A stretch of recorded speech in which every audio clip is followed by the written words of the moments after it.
Well, it's good to see all you space fams showing up here. I am just double checking everything before we get going.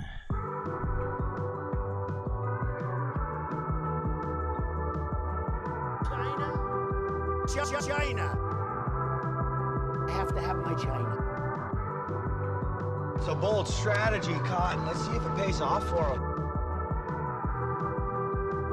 The box is full of Pepe. Jesus ain't say that. Jesus ain't say that. Jesus ain't say that. Aren't I a good guy?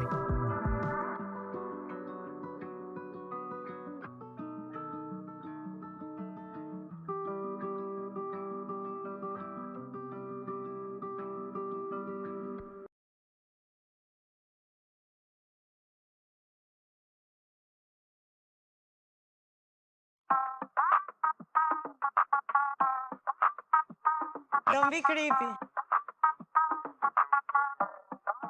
Don't be creepy.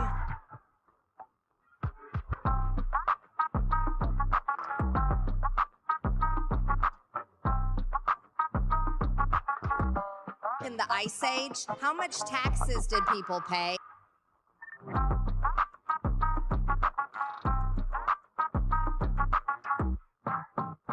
This is from 12 Rules for Life. This is from 12 Rules for Life. Not gonna do it. Wouldn't be prudent at this juncture.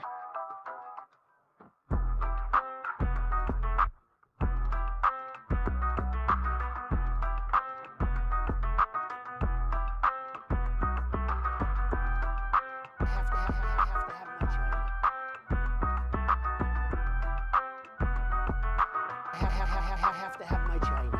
China.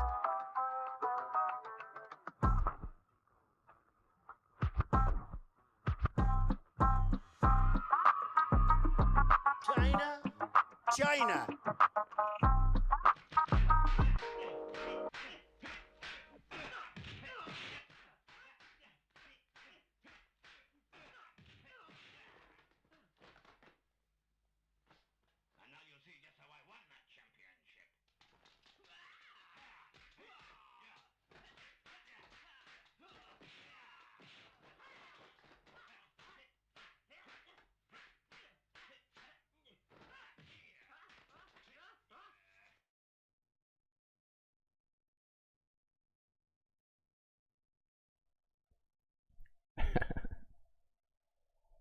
All right.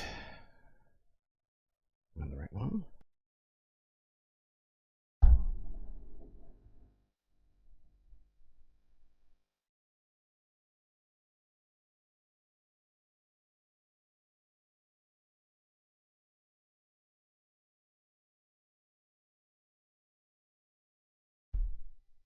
Well, the start of another week. Looks like it's time for us to do a little bit of Doom detective work. How will we solve the world's problems? Well, not sure I have any answers quite right now aside from continue trying to do the right thing. Let's get to it.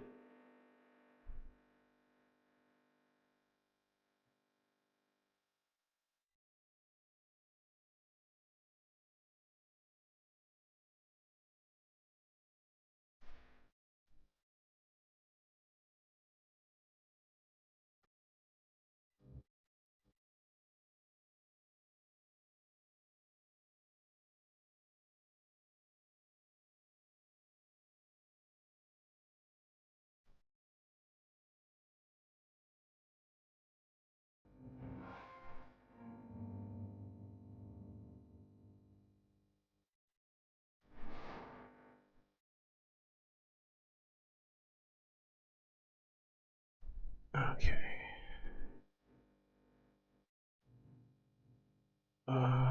Maybe I want to do this in a different order, now that I'm thinking about it. Yeah. See if that worked.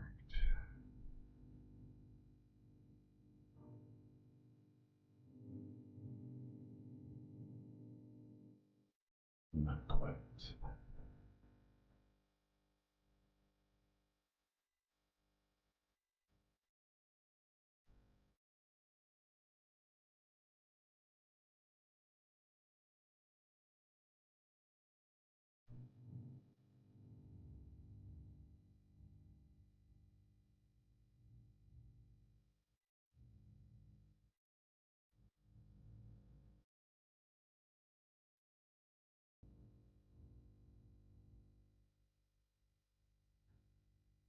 Okay,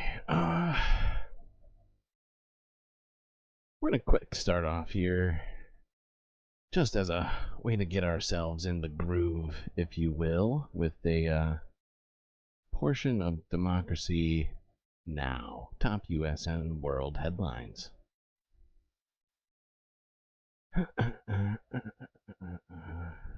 Where are you? Where art thou? Yes. Ah, I have no body. Yeah. Whew, that was close. Go, web, go. Oh, I have no sound. Amy, wait The for me. War and Peace Report, I'm Amy Goodman. The Israeli military has conducted another major raid on Al-Shifa Hospital in Gaza City. There are reports Israeli snipers are firing at people inside the hospital, which has also been attacked by tanks and drones.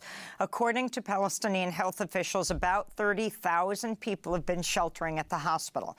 Israel said the raid was being conducted to target Hamas militants. At least 80 Palestinians have been detained at the hospital, including... What is this? What is this? Booing for the world? That is ridiculous. That is unacceptable. But you're right, though. I feel like I have somehow started us off in a weird way. We never do this. We never start with the world. But don't worry. We're going to go right back to U.S. stuff. Al Jazeera correspondent... You know what? If you want, we'll skip ahead. We'll look at U.S. stuff. Will that make you feel better inside chat? You know, I will feel better if I do that now, at this point. Because I have somehow usurped the usual strategy. That's unacceptable. And his partner, Matthew Barrett, joined President Biden during a St. Patrick's Day celebration at the White House. The Irish Prime Minister called for a ceasefire in Gaza. The Irish people are deeply troubled about the catastrophe that's unfolding before our eyes in Gaza. And when I travel the world, leaders often ask me why the Irish have such empathy for the Palestinian people. And the answer is simple. We see our history in their eyes, a story of displacement, of dispossession, and national identity questioned and denied, forced emigration, discrimination, and now hunger. So we support your work and that of your administration to secure a humanitarian ceasefire and to create the space for lasting peace. The people of Gaza desperately need food, medicine, and shelter. And most especially... Damn, Biden does not look like he's feeling the speech at all. ...need the bombs to stop. This has to stop on both sides. The hostages brought home and humanitarian relief allowed in. Meanwhile, protests continued around the world over the weekend, including in Dublin, Ireland, where protesters called out the Prime Minister for joining President Biden at the White House. In San Sebastián, Spain, demonstrators rallied before laying down on the ground next to a massive banner depicting part of Picasso's famous anti-war painting, Guernica. It's so tough to be a witness to a genocide that we can do nothing about. We can just bring a grain of sand, even as a tribute. Other large protests were held in Chile, Norway, Australia, Jordan, and across the United States. Russian President Vladimir Putin has warned the West against sending troops to Ukraine, saying it could lead to World War III. Putin made the remarks earlier today after he won an unprecedented fifth term in office. Russian election officials say Putin won 87... Okay. Unprecedented. All right. All right. We're gonna move on from democracy now. Just because it's too world focused. You know, you're right. I didn't even think about it just because I love Amy Goodman and I wanted to start it off that way, but it feels wrong. It feels wrong inside. Maybe we'll go back to it later. But let's start here. Well, technically we've already started. So let's move from where we are now to here. which is BBC News from 7 hours ago. This video is entitled "Trump Unable to Get $464 Million Bond in New York Fraud Case." Go. Why aren't you full screen? Full screen yourself. Unacceptable. Donald Trump's lawyers say he's been unable to obtain a bond for the $454 million he owes as part of a civil fraud judgment against him, his eldest sons and his company. He's asking a New York State appeals court to pause the judgment against him while he appeals. Well, let's cross live now to New York and speak to our North America correspondent, Neda Tawfik, who is there for us. Neda, what exactly is this all about? Yeah, well, Miriam, when Donald Trump was ordered to pay these massive amounts in 2 consecutive civil judgments, many questioned if he had the cash to do it. Now, earlier this month, he did post a $91.6 million bond in the E. Jean Carroll defamation case. But as you said there, today his lawyers have said he's been unable to obtain a bond in the much larger civil business fraud judgment against him. Now, just for the viewers to understand, a bond company basically takes on the responsibility for any payout if a defendant... Yeah, but who wants to take on that bond right now? Really? Like, fucking seriously, nobody. Nobody. Yeah, Pitchforks is right. Dude is broke. Full broke. Nobody wants to take on that debt. Like, oh, you sure you're going to pay us back that $500 million? Loses on appeal and is unable to pay. And according to Donald Trump's lawyers, that getting a bond has been a practical impossibility for them. They say they've reached out to 30 companies, that very few will even consider giving him a bond that large at $454 million, and that others won't accept his real estate as collateral. They'll only accept cash or stocks. So he is asking the New York State Appeals Court to pause the judgment. Probably, I bet there's multiple reasons for that. One, because he's overestimated the value of all of them. But two, my guess is people are concerned that he's got like outstanding loans on all those properties that are hidden, like around the world, because he could technically do that. Could cause problems later. Against him while he appeals. Now, if he's not granted that pause, and if he truly doesn't have the cash to secure that bond, well then, Miriam, the Attorney General, Letitia James, could ask a judge to start seizing his assets. You know, her office has said he has until March 25th to put up the entire amount of the judgment, or she will start trying to collect. The second that I hear that sentence, start trying to collect, I start getting images of like Dog the Bounty Hunter chasing down fucking Donald Trump. Come on, chat, tell me that wouldn't be amazing. Like you got like Dog the Bounty Hunter with his unnaturally like golden hair in the vest, and he's just running through the street. He like tackles Trump over a fence or something. Oh my god, that would be amazing. Oh, I'm sorry. I'm focusing.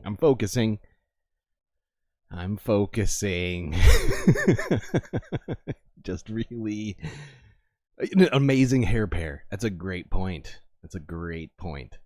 It would be so much hair flowing in the wind. I'm taking my job very seriously today. It's a bold strategy, Cotton. Let's see if it pays off for him. Okay, this next one, we're not going to watch this whole fucking thing, but it is disturbing, so we're going to kind of bounce around during it. I found the whole Ohio Trump rally. This is the Times and the Sunday Times from 2 days ago. This is, I'm sure some of you have seen portions of this already. I've seen people covering different little snippets of it, but really,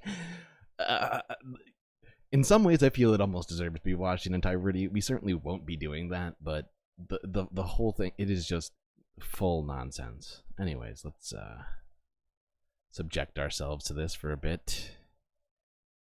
No, you're ahead of yourself. Why? Oh, right, because I was watching it, and then it's like, no, there's no way I'm watching this all by myself. It's not worth it. Okay. All right.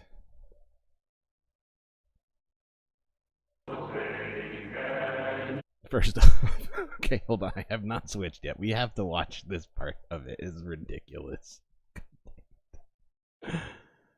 Oh God, am I this childish?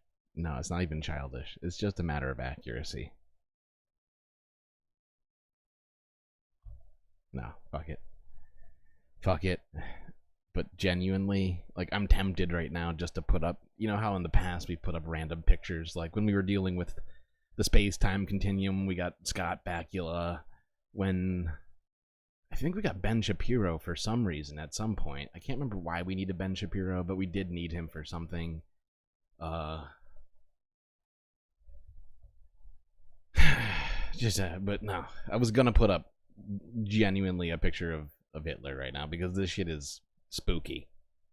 But no, I'm gonna restrain myself just slightly. Now, if you're unaware of this this beginning portion of the Trump rally here is being sung by a it was actually an edit. It's like, I think it was must have been done by Trump's team. And it's an edit of him saying the Pledge of Allegiance and the January 6th Choir, which is apparently a group of not just indicted, but incarcerated January 6thers who who apparently created some sort of strange fascist sort of singing group in prison together, and they've mashed them together. And the thing about it is the crowd here wants to be behind it, but they're confused. They don't know whether or not. And plus, Trump will be saluting the whole fucking time. Nobody else will be. Wait, this one lady salutes for a little bit, actually. I can see her now. But previously, I didn't actually even notice her. But everybody else isn't going to be saluting. Everyone's going to be confused because it's both the Pledge of Allegiance and the national anthem. So enjoy this nonsense. Bring back Bakula? Do you think Bakula will be helpful in this scenario? I mean, we can bring back Bakula. In fact, I think we might have Bakula right here. Oh no, that's oh, I forgot what that was. It wasn't it wasn't Ben Shapiro. It was what's the name of that doll? That freaking dummy. We can bring back Scott if we think we need Bakula. All right, fine. We'll bring back Bakula. We're doing it. We're bringing back Bakula. Back to the Bakula.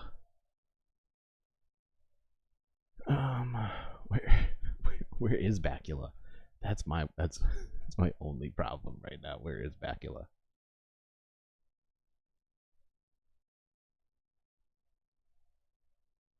Bakula, where are you? I found him. I found Bakula. I found Bakula. Alright, he's a little big. I have to make him a little smaller.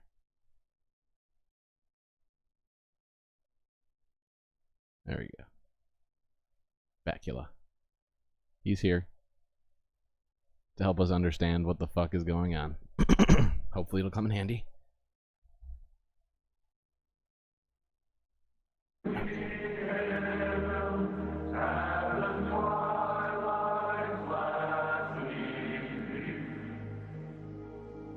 I pledge allegiance to the flag of the United States. Wait, hold on. So this lady has already given up on saluting. Trump will not be giving up, but everybody else has decided that doesn't make sense.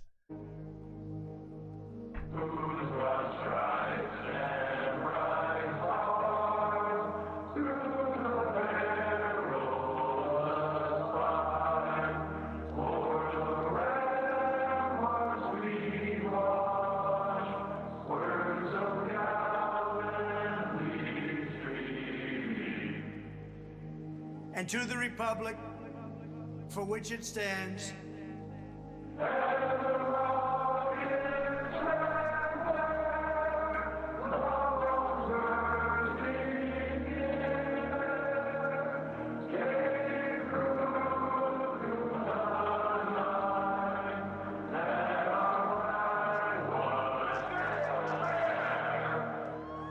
one nation, under God.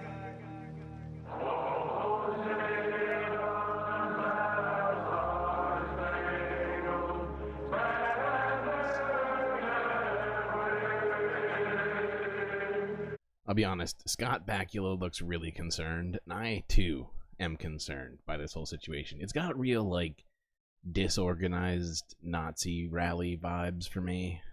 Maybe it's the really bad audio that is partly doing it, but the rest of what he says kind of really leans into that sort of vibe. Indivisible, with liberty and justice for all.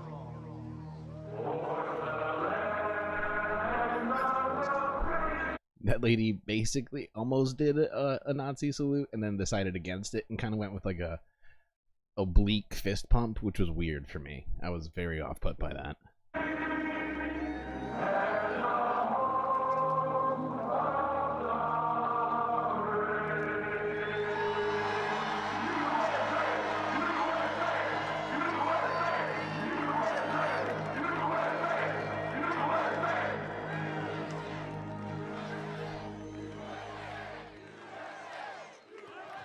Well, thank you very much. And you see the spirit from the hostages, and that's what they are, as hostages.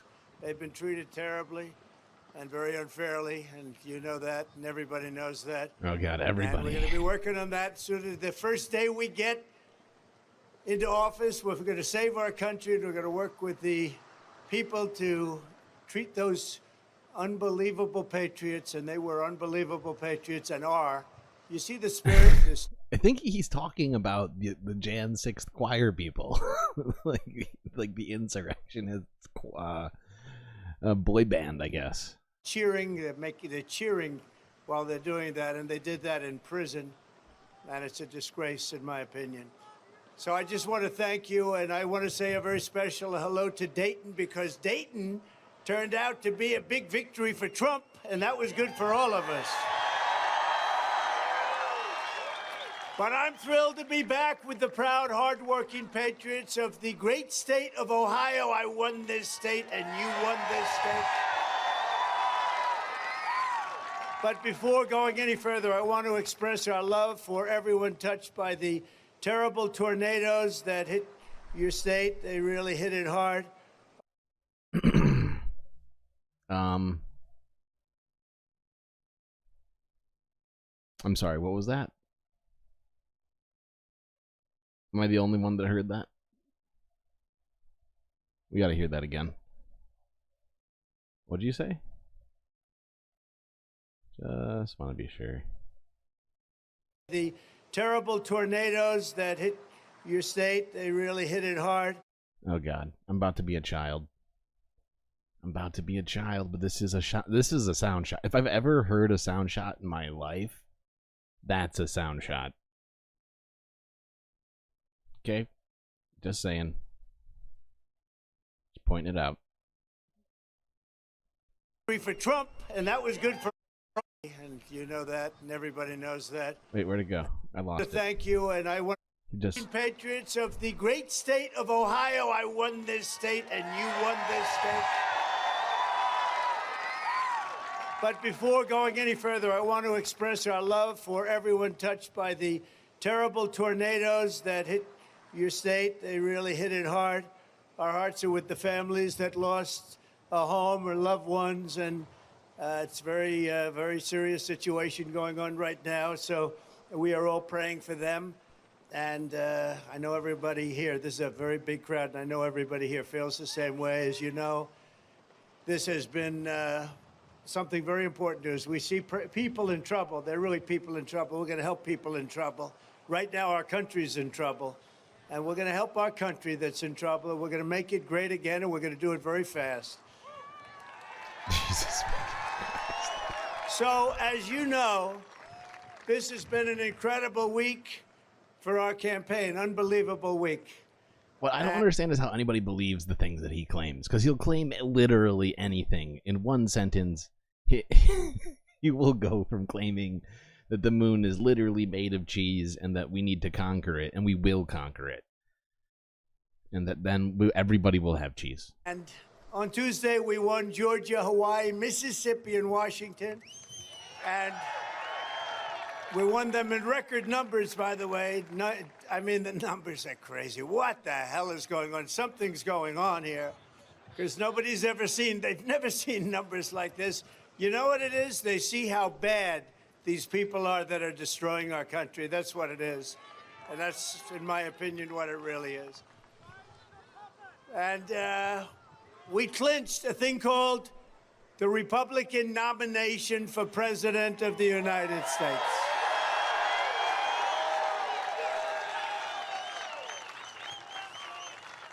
And to all Republicans, independents, and disillusioned Democrats, of which there are many, I invite you to join our movement to save our country. We're going to save our country. This is the greatest movement in the history of our... Hold on. Let me move this forward. I think there... I listened to this at like 2x, so... Almost hard to believe, frankly. The fastest way to reverse every single Biden disaster is to very simply just put me back in office. We'll get it done quick. We'll get it done very quickly. And we want to have a rock-solid majority in the Senate. We want to take over the House. We have incredible people here with us today, some great leaders, and leaders that have been warriors for me. And that's why we want to follow up our historic victory this week. That was a great victory, the biggest and the fastest ever. Jesus fucking... Everything has to be the biggest, fastest, best, most, most fantastical thing ever. It can't just be a normal victory. It's the best fucking victory of all time, historically speaking. Write that down. Quick. Arguably the greatest work of nonfiction of the 20th century. We moved very quickly. We got very tough in the end, didn't we? We had no choice. We wanted to get a little tough to get it over with, and we got it over with. But it's the fastest ever, and that means we have the longest wait ever. 7 months is a long time, a little more than 7 months. It's like an eternity when you have people that are incompetent running your country into the ground. But if we could... No, I mean, it technically isn't the fastest ever. Back in, I think, what year was it? I think it was 1888 or 1882, somewhere in the 1880s to 90s, I think. There was a similarly fast decided primary election. I can't remember who it was right now, but it's not the fastest, so technically inaccurate. We're going to take that victory and we're going to add to it with Bernie Moreno, who's a fantastic guy. Bernie is a fantastic guy. He's getting some very tough Democrat fake treatment right now, and we're not going to stand for it because I know this man. We all know this man. He's a hero. He's a winner. And we're not going to let these people are sick between Russia. I'm not even sure who he's talking about right now. I don't know what Bernie he's talking about. I don't think he's talking about Bernie Sanders, because this is Ohio. I cannot figure out who it is. Anyways, let's see. I gotta find my spot here, so give me 1 second.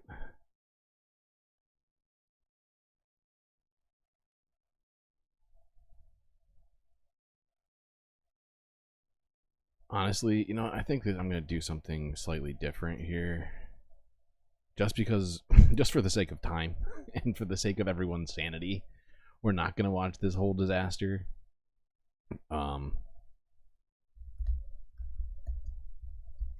know there's people who've already kind of broken this down further. So, let's see. I can't remember who it was that had a decent, at least, clip of all of this garbage.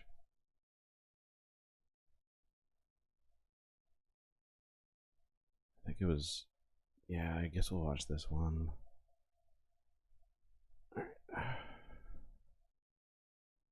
It was a week that began with President Biden and former President Trump officially clinching enough delegates to secure their healing speech by former President Donald Trump last night in Ohio. It began as many Trump rallies do these days, with a song. Was he talking? You think he was talking about Bernie Sanders? Maybe I just did not interpret it that way, and it did not make sense in my the brain. So-called January 6th prison choir. Please rise for the horribly and unfairly treated January 6th hostages. Made up of those serving time Jesus for Christ. storming the Capitol. Unfairly Trump treated framing them as insurrectionists. hostages. Oh, those patriots. You see the poor spirit insurrectionists. from the hostages, and that's what they are, as hostages. The first day we get into office, we're going to save our country, and we're going to work with the people to treat those unbelievable patriots. But that was just the beginning. Trump stoking more fear about migrants at the southern border. Trump at one point saying they're not people. I don't know if you call them people. In some cases, they're not people, in my opinion, but I'm not allowed to say that because the He's not radical allowed left to says say that's it. a He just terrible said thing to it. say. He just fucking said it. Nobody stopped him, and it was fucking horrific. These are bad. These are animals. Seriously, I wonder what Bakula could say. I mean, maybe Bakula will be able to help us go back in time and keep Trump from being born. And while blasting the auto industry's foreign manufacturing and embrace of electric vehicles, the former president making this comment. Now, if I don't get elected, it's going to be a bloodbath for the whole. That's going to be the least of it. It's going to be a bloodbath for the country. A top Trump advisor taking to X to clean that up, saying he was referring only to the auto industry, writing that President Joe Biden's insane EV mandate will slaughter the American auto industry. See. That makes the way Biden more campaign sense. seizing on Trump's statement to accuse the president's Republican rival of threatening. Nah, what the fuck. Anyways, I think we've all mostly probably heard this stuff at this point. I just wanted to gloss through this as it's been breaking news. I mean, the stuff that he said is just incredibly, I mean, it's beyond inflammatory. It's just, I struggle to call it crazy because I feel like it's an insult to people with Independence and disillusion. with normal mental health problems, because this is some other shit.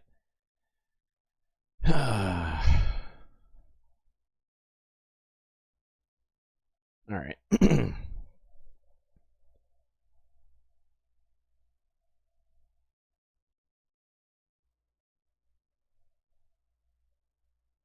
He's trying to collect a new army now. Well, he owes $500 million and is under indictment. The dude is just... He's thinking of any way to get himself out of this whole situation right now. The Let's Go Brandon shirts are kind of embarrassing. I agree. I would say they're quite embarrassing. But they don't just have the shirts, they have the hats, they have like all of those I think I've seen about 1,000 bumper stickers.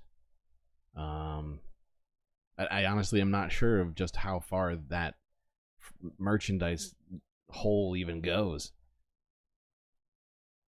Okay. We're going to take a quick look at this Don Lemon interview with Elon Musk that he did on X and apparently caused him to no longer be on X. I will have to skip around because some crazy stuff is said that literally can't be put on this stream, in my opinion. I don't see how it's even on YouTube. But let's see. Let's start off. Let's just start off with the intro because well, actually not the actual intro where he's doing this. No, don't do that.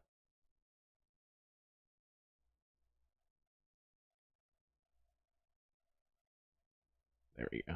Okay. So yeah, this is on Don Lemon's new channel called Don Lemon from 17 hours ago. And this is his interview with Elon Musk.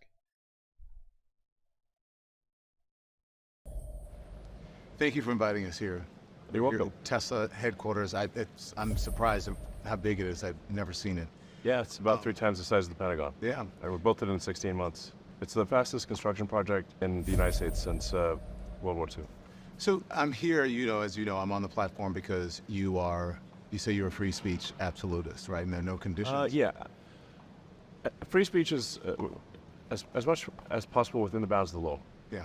So the reason I'm saying that is because there are no conditions on this interview. You said that, we'll speak to you for an hour. I don't like sound bites, so I welcome that. So let's get into it. So we're here in Austin. South by Southwest is going on. We're at the Tesla headquarters. You are in the process of moving SpaceX here, I understand? No. SpaceX has a massive facility in South Texas where we build and launch Starship.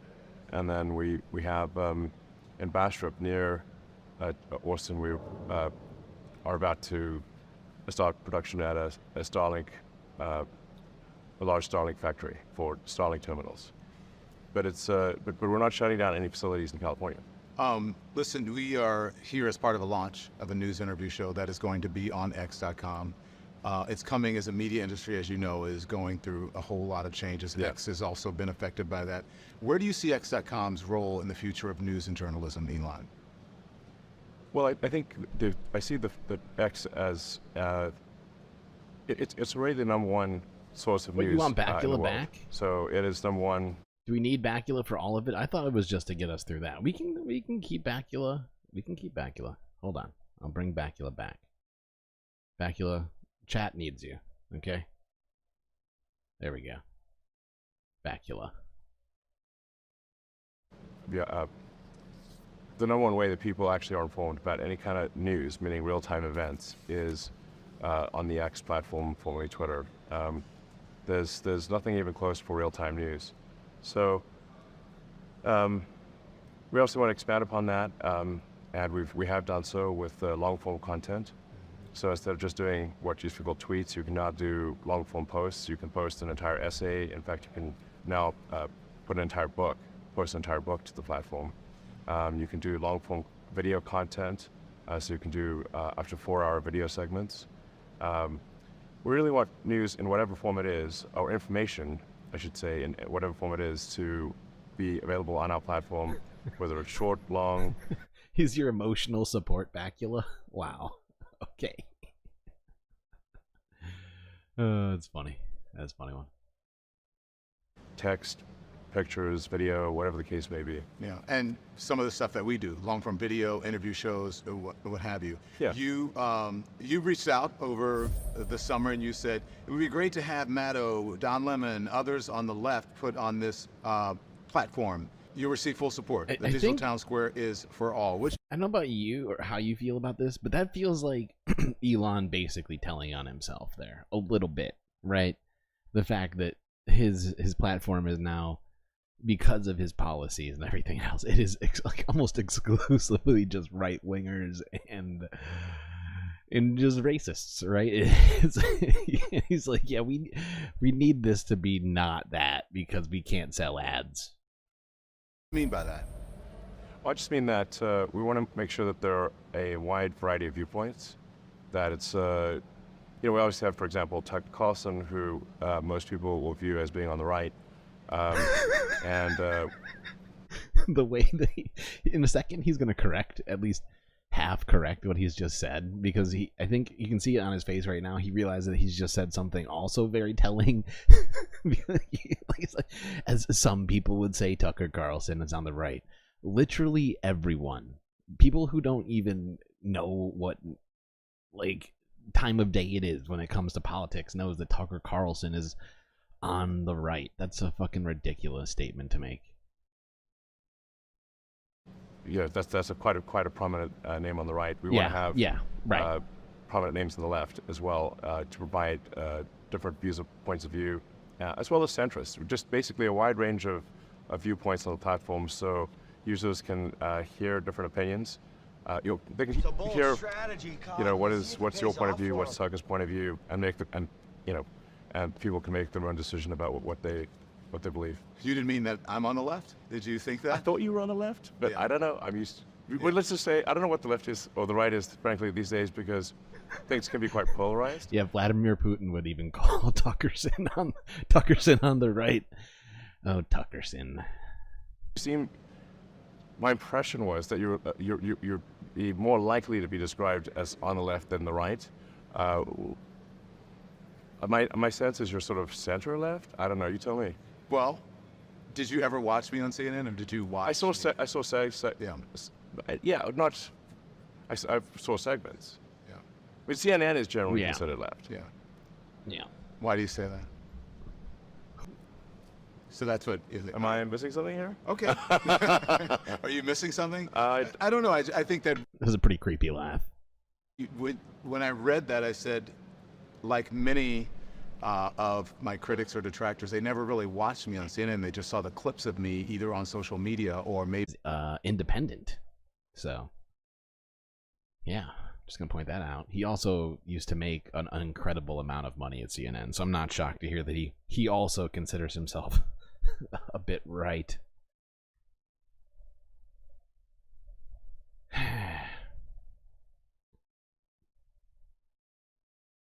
Don, pull up your pants, Lemon. Well, how would you describe yourself? I would describe myself as someone who is I am independent in my thinking. I'm losing signal. Am I? In what way? What do you mean? What signal? What's wrong? Is it lagging? Is it lagging right now? Hold on. I'm not looking at my monitor device.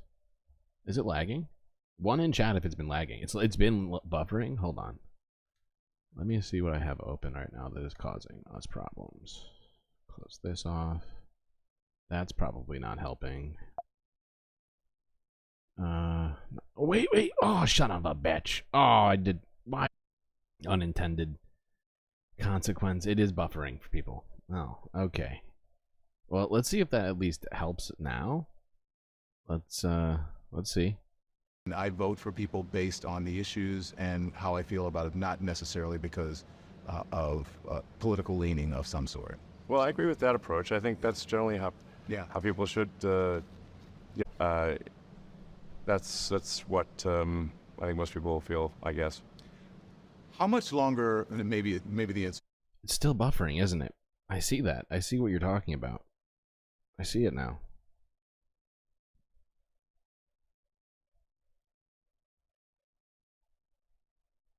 Dang. Hold on.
Well, I did what I could. I'm not sure if it's better or not right now. It looks better to me. But I could be wrong. Once again, if it's still lagging for you when I start, you let me know. I might have to restart the stream if it is still lagging badly.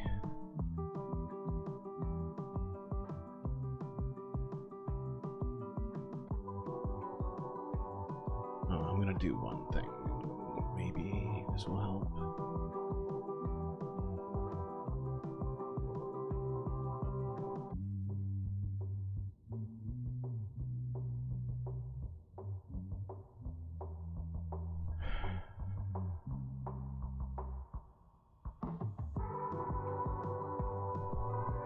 Okay. All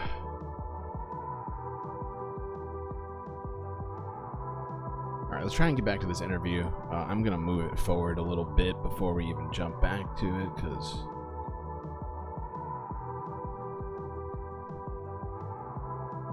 actually, let's watch this part. But I just gotta get ahead of this one piece of it. Okay. Group. My question too, leading into this, was about MAGA. You, and speaking of MAGA, you recently met with Donald Trump in Florida. What did you guys talk about? I was at a dinner. I was not done. I was at a breakfast at a friend's place, and Donald Trump came by. That's it. So you didn't go there to meet him? No, I went to a friend of mine's house, and it said Donald Trump's coming by for breakfast. Is that just so you know? Like, okay, fine. What did you discuss? I don't. Let's just say he did most of the talking. What did he say? The normal things he says. There was nothing particularly groundbreaking or new, but he, President Trump likes to talk, and so he talked. I don't recall him saying anything that he hasn't said publicly, and that was it. It was just a breakfast. Did he ask you for money? He didn't. Did he ask you for a donation? No. He didn't. No. You said you're not going to donate to any candidate. That's correct. Why not? I think some really weird shit is fucking happening right now. My computer is acting crazy. Hold the fucking on. I don't know if it's still lagging for people, but oh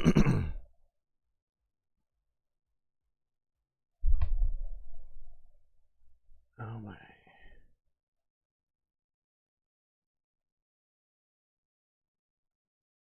Lost connection on this one. I feel like I'm being suppressed. Help, help, I'm being suppressed. I'm being suppressed.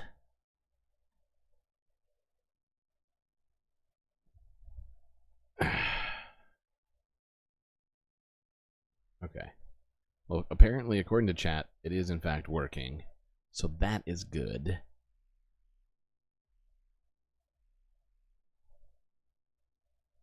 You think it's Antifa? Wow. Seems like really not their thing, but hey.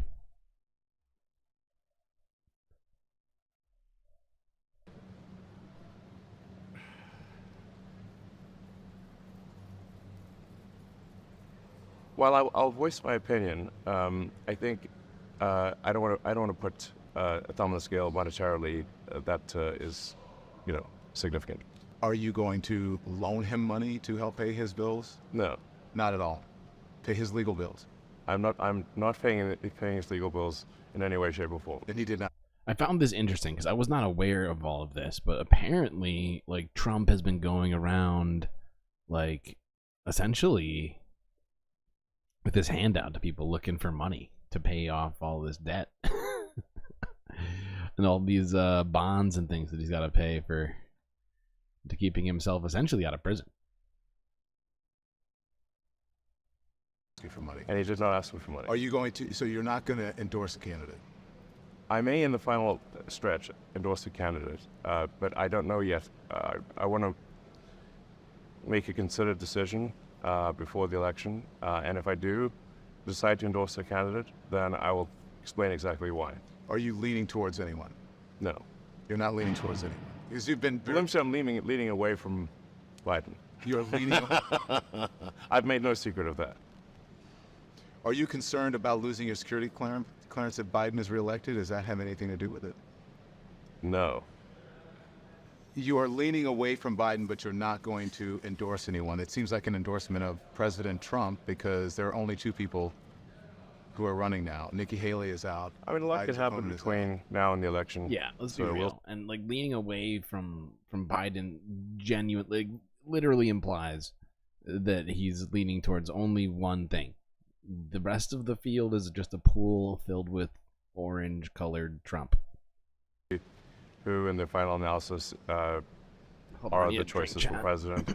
And at that point, I may or may not endorse one of the candidates. If I do, I will provide a very detailed explanation of why I am endorsing one or the other. At that point, might you contribute or donate? I think it's unlikely. So you have been posting up a storm, as you always do in the past couple weeks, about the redesign of the Tesla Roadster coming at the end of this year. No. Are there any? No, we don't care about this. Let's move forward. This is when things start getting a little more heated. Listen, I'm not asking you anything that anyone else hasn't asked you about your controversial stuff that you tweet. You post a lot of controversial stuff. Is that considered blowing off steam? Well, I guess I do enjoy using the platform. I mean, I do call the X platform the PvP, or player versus player platform. So in video games, there's player versus like environment, where you're not playing against other people, and then there's PvP, which is like hardcore. You're actually playing against other people, and but that's blowing off steam for you. Yeah, yes. It is to some degree, not always. I mean, obviously I use it for to post jokes. So he bought Twitter as an outlet, you know, like as a hobby, because it's his way of blowing off steam. $40 billion later. Post, you know, sometimes trivia, sometimes things that are of great importance. So you do a lot of it at night, like late at night. So when you're doing this, are you sober when you do it? Almost always, yes. Under the influence of anything? No, I don't drink. I don't really. No. So you got no drink, no smoke, no nothing. I mean, you smoke pot with Rogan. I had one puff. Yeah. I think anyone who smokes pot can tell I don't know how to smoke pot. But you've admitted that you have a ketamine prescription. Yeah. What's that for? Well, I mean, it's pretty private to ask somebody about a medical prescription, you know. But I think it's something I'd say, like, there are times when I have sort of I don't know, like a negative chemical state in my brain, like depression, I guess, you know, or like depression that's not linked to any negative news, and then ketamine is helpful for getting one out of a negative frame of mind. Well, listen, so in fact, I generally, obviously I'm not a doctor, but I would say if someone has depression issues, they should consider talking to their doctor about ketamine instead of SSRIs. Listen, I think that ketamine and drug therapy is increasingly becoming more in the mainstream. Yeah. Do you think you're doing it under a doctor's care, right? Yeah. Literally a prescription from an actual, a real doctor, not like, you know. Now, the reason that this is actually more big of a deal than you might think is that Elon Musk has essentially the highest level security clearance that you can attain, or quite close to it. I think it's like a couple steps below, but like as a civilian. And according to a Wall Street Journal report recently, which I don't have access to as I don't have a Wall Street Journal subscription, but according to other sources, his ketamine use could put that security clearance into jeopardy, causing some real issues for him and his companies. Yeah, but do you feel like you ever abuse it? I don't think so. If you use too much ketamine, you can't really get work done. So I have a lot of work. So I'm typically putting in, like, 16-hour days, that's normal for me, and it's rare for me to even take off a weekend day. So I don't really have like, you know, a situation where I can be not mentally acute for an extended period of time. Like I can't really get wasted because I can't get my work done. So how often do you take it? Well, it'd be like a small amount once every other week or something like that. But there's not on the bottle where it says take this dose this many times a week or whatever. There's a dose. And there are several weeks will go by where I don't use it. You don't use it? Yeah, I think like I said, I think what I find ketamine is if you like literally like a chemical state in your brain that you can't just think yourself out of, then ketamine is helpful for getting you out of a depressive mind state. You suffer. So yeah, Elon Musk is having thought storms, brainstorms, I think is what he put it as, and it's a little off-putting. That a guy with as much power and control as he's just not, seems to be really struggling with some shit. Yeah,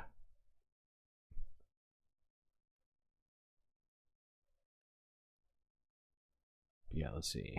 I'm gonna move it forward a little bit.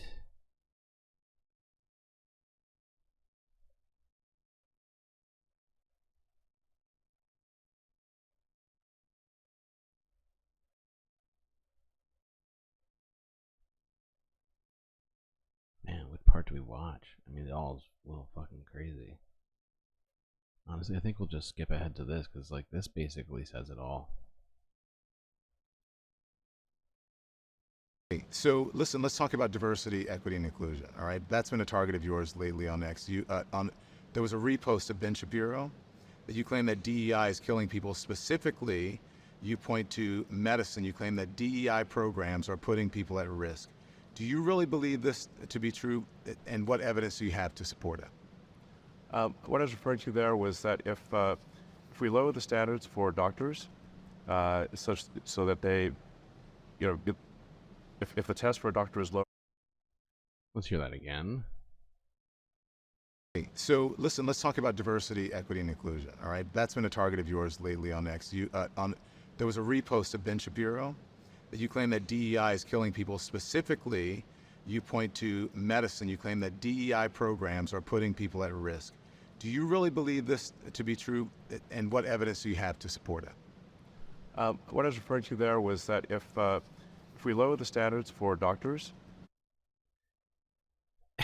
Here, he's already realized that he's gone too far. You can kind of see it. And so he does kind of try and backtrack this idea that he's just put out there, but he's essentially saying that having diverse doctors lowers the standards, and that somehow, you know, doctors who aren't white somehow won't be as rigorous in medicine. They won't have passed the same tests as white doctors, and therefore, you know, that it's gonna lower the standards. It's gross. It is super fucking gross. Such so that they, you know, if the test for a doctor is lowered, then the probability of them making a mistake and killing someone is obviously going to be higher. Yeah, but no one is saying that, you know. Wait, say that again. I'm not sure I understand what you said. I want to make sure I understand what you're saying. Yes, if the standards for passing medical exams and becoming a doctor, or especially something like a surgeon, if the standards are lowered, then the probability that the surgeon will make a mistake is higher. They're making mistakes in their exam. They may make mistakes with people, and that may result in people dying. What evidence do you have, though, that they're lowering the standards? There's no evidence of that. I believe there is. There's no evidence of that, Elon. What is the evidence? I believe they have literally lowered the standards at Duke University, and that is what the article was referring to. There's no evidence. Saying they have not lowered the standards? There's no evidence about. Yeah, and the thing is when he made this claim, I was like, this is fucking insane. But because, you know, I have a curious mind, I'm like, okay, let's just pretend that somehow Elon has the facts and that somehow people have been writing stories about this or whatever else. I literally couldn't find anything on this at all. I was looking for quite a while, like page after page on Google, And I could not find anybody discussing this. And so, I don't know. It's a little weird. It's a little weird. Elon sounds very racist. Lowering standards, and I think that there is... Leave that as a false statement you're making. Okay, well, we'll figure it out. Yeah. I think the interesting thing is, when this is posted on the X platform, there will be a whole bunch of things that rebut what you said and what I said. Right. And so people can then make their own decision based on the replies and the rebuttals and the community notes. I think that's fair. But I do think that on this particular topic... And actually, I'm going to pause right there and read something, because that right there, he makes this claim all the time about community notes. And this, which I found recently, well, not recently, like today I found the article itself. I think I remember people talking about it. This is actually a Mashable article written by Matt Binder, entitled, "Most users on X never see community notes correcting misinformation." A Mashable investigation found that Elon Musk's answer to X's misinformation problem is failing. This is from November 30th, 2023. It says, when Elon Musk took over X, formerly known as Twitter, one of his first moves was to overhaul the company's content moderation policies. When it comes to misinformation, Musk depends on X's users to deal with the problem in the form of community notes, a program that allows approved users to add context to posts that contain inaccuracies or falsehoods. Unfortunately for Musk and company, this crowdsourced solution doesn't appear to be working, and the influx of misinformation since Hamas attacked Israel on October 7th and Israel subsequently began bombing Gaza has only made matters worse.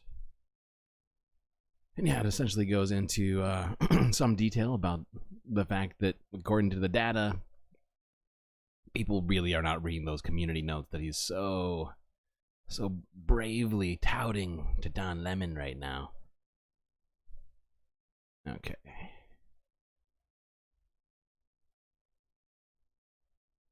Now we're going to watch a little bit more of this, and then we're going to move forward a bit.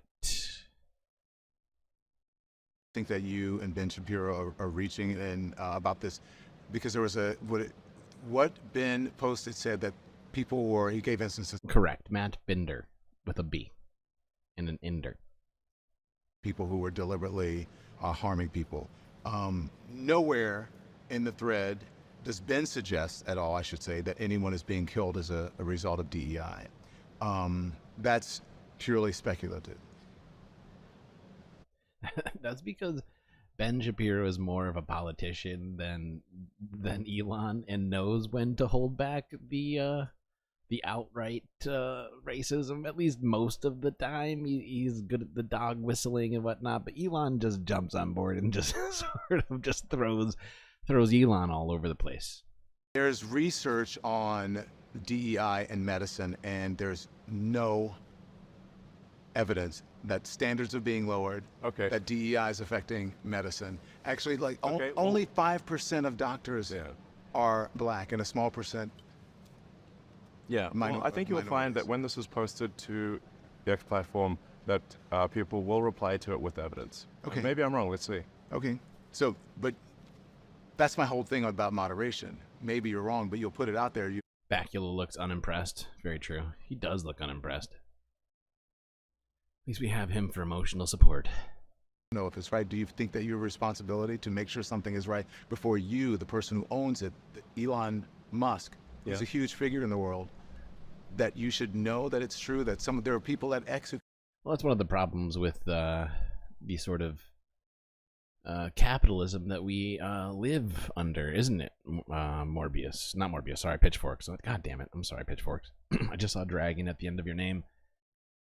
But yes, I get what you're saying. We're not related to him, but because of the fact that he is a multi-billionaire who owns an entire company that people such as him are claiming it's the public square, it becomes relevant, right? He shouldn't be relevant, but because of his wealth, he is relevant, and that's what's fucked. That's the part that's fucked. Research for you before you put something out there like that. That's not necessarily true. Even in other examples, If I say something that is inaccurate, I'm immediately corrected on the platform. That's the advantage of a real-time system like that. So there will be immediately in the replies people correcting me. There will be a community note that will correct me, which is attached to the actual post itself. Do you think that's the beauty of X, quote unquote? I can say whatever I want, be as inaccurate as I want, and then I can get other people to tell me, you know, to some degree, whether or not I'm right. And maybe I'll listen to them. Maybe people won't listen to them. You know, it's this sort of laissez-faire sort of, what do you want to call it? It's not even intellectual, but I struggled to find a good word to define that. as many people read Yes. You think as many people read that as it reads your tweet? Yes, in fact, and if there's a community note that happens later that where somebody didn't see, but they replied to that or interacted with that post, we will notify them that there is now a community note correcting that post. Just so you. Whereas if you consider the conventional media, that doesn't happen. Conventional media makes false statements all the time and nobody ever hears the correction. When I was in conventional media, I can only speak for myself. If I got something wrong, or if someone got something wrong on the platform that I was on, it was corrected, and we made sure that it was corrected. Now, I can't speak for anyone else. I don't think that's a universal situation. Okay. So I just want the research. So when you talk, do you believe that people are dying because medical standards, DEI is causing medical standards to be lowered? Do you actually believe people are dying because of that? I believe that if we lower the standards for what it takes to become a doctor. You're saying if we lower the standards, but do you believe people are dying because the standards are being lowered? I think we might have missed the spot that I wanted us to watch as well, but I have no idea where it is in here. But I'll just get into what was said. But essentially, at some point during this interview, Don Lemon says something to the effect of, "Why did you take this interview with me?" And like all this other stuff. And Elon straight up says, "Because you are on X, because you are streaming on X. If you weren't streaming on X, I wouldn't have taken the interview." And it's like this. I should have written down exactly where it is in this thing, because it's like an hour long, and there's no way we're watching this whole fucking interview to find it right now. But it was so revealing. Like, he's constantly telling on himself, but to suggest that that X is like, you know, the public square, but he's like literally, well, it's like his little private fiefdom where, you know, like he won't even leave outside of it. It's everything outside of X. I can't even, you know, and it's just this very weird sort of moment where I was just like, wait, you're telling me you wouldn't have even taken the interview because of him being on a different platform? That's it's just pure self-interest and clicks. That's literally it. You're kidding me. And you're just going to tell us that. Okay. Okay. By the way, I'd point out, I recently saw this graph. Oh, shit. Did I just get blocked from looking at it? What the fuck? Well, I saw this graph where new Twitter users are on the decline. They are no longer a growth company. They are falling apart at the seams, losing users, losing eyes, and of course ad dollars. We're gonna watch a little snippet of this next thing, which just came out a couple hours ago. This is Brian Tyler Cohen, who had Don Lemon on to talk about his interview with Elon Musk. So let's take a little peek at this. Might watch it at like 1.25 because I kind of want to watch the whole thing, but also I don't want to watch it for 20 minutes. So let's see. Yeah, fuck it. 1.25.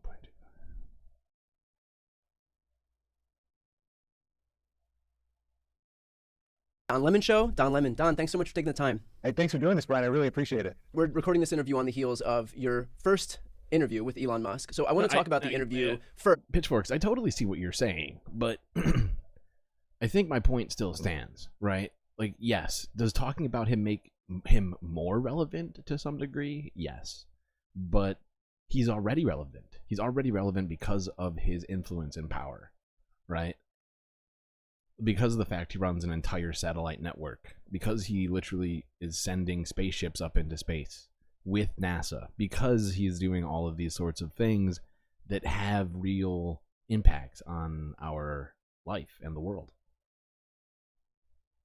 And it shouldn't be the case that he can implement his will over entire groups of people and other sorts of things like that. Like we saw what he did in Ukraine with Starlink during, I forget the name of the operation they were doing at the time, but that's just one of many examples of him deciding what is it going to be and what isn't going to be in an entire country or area. And then after, I want to discuss a little bit about your rationale for going on X. But starting with the interview, you aired it on X, you aired it on YouTube. It's clear after watching it that it was contentious. For those who want to see it, I'll put it in the post description of this video and also in the pinned comments below. Don, what happened in terms of this interview kind of descending into the depths of contention? Like, where did it fall apart? And also beyond that, what other communication have you had with Elon? So wait a minute, you thought it was contentious? Did you really? I mean, I could feel. Did you not think it was contentious? I didn't think it was contentious on my part. I just thought I was. No, I think you can feel from Elon's vantage how uncomfortable he was once the questions became something that he was a little bit uncomfortable with. Yeah, well, I think you're right about that. I think it was, as we say, it was a little tense. There was some discomfort. Contentious, maybe. But your question was, again, where have I spoken to him, or is that what you said? Yeah, like where do you think that it fell apart, and what other communication have you had with him since that interview wrapped? I haven't had any. I'll answer the first one, your second one first. I haven't had any communication with him since it wrapped. I did have communication with his management, but I have not heard from him. If he called me, yeah, sure, I would talk to him, and I would challenge him to, as to why he thought this was any different than what he told me he wanted. Right? I think this is exactly what he says or claims he wants on his platform. Was the reason that he hired me. Where do I think it went wrong? I think that, listen, a caveat, I don't have anything against Elon Musk. If you watch the interview, you can see I don't think it was a got-you interview. As a matter of fact, I know it wasn't a gotcha interview. I thought it was really calm. I thought the questions were fair, and I thought they were professional, and I thought I conducted myself in a manner that is befitting a journalist. So where it went wrong, I think that he was sort of averse to facts. I think that he wasn't used to sitting with people who challenged him on his facts and on his worldview. And so I think that, after quite some time sitting there, he just came to the conclusion that, I don't really like sitting with this person, and why am I actually paying him for, a distribution deal? At what point in the interview do you think that it turned? Well, I think he bristled at the talk about, his ketamine use and drugs, which if he had not put that into the public sphere, I would not have. He talked about those things. And I think if you put something in the public realm, that it's fair to talk about it. He said, I think that's pretty personal. And I do think it's pretty personal, but under any other circumstances, I would not have done it. But also, it has been written about by very credible sources, and I should say very credible media and news organizations, that about his alleged drug use. And considering how important he is to the world, when you look at satellites and you look at space, the rockets and all of that, the cars, his automobile company, X, he has a huge megaphone, and his influence on the economy, I thought that was a subject that was worth tackling and worth talking about, and getting to hear his perspective on him. The whole thing was just about, well, a big facet of this was, a big part of it was to get to learn Elon Musk and to get him to state his case, to tell his side of the story. So I think that's where it first went wrong. And I mean, I think in some ways he did that that job, right? Like he did in fact achieve letting Elon talk.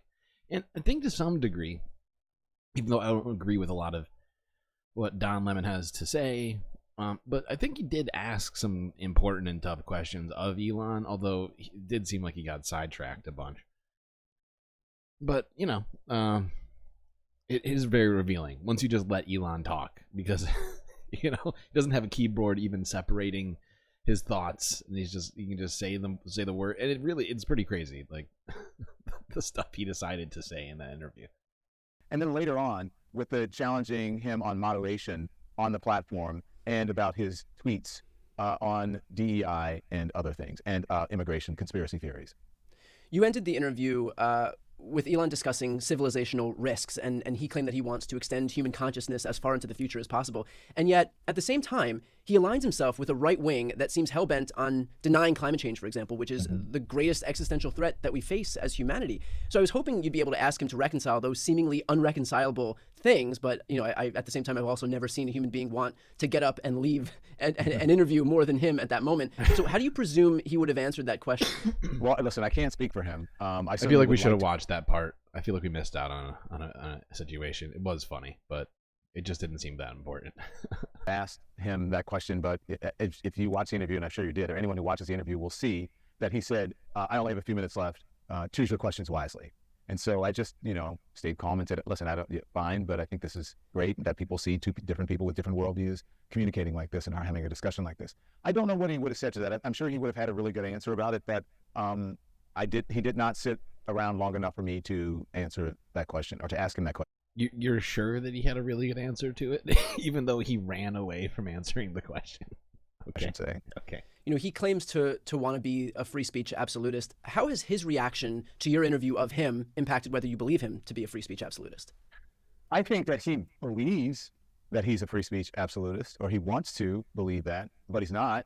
And that has nothing to do with him still allowing me to be, that's the interesting thing, to be on X, right? Because a true public square, a true digital town hall is, you can't be the keeper of the platform, right, and control. And so you want freedom of speech, and you want everybody to have the same volume on the platform when you control the microphone and the volume. So do I believe he's a free speech absolutist? Absolutely not. Because if he was, he would have sat there and answered the questions and just let the interview stand.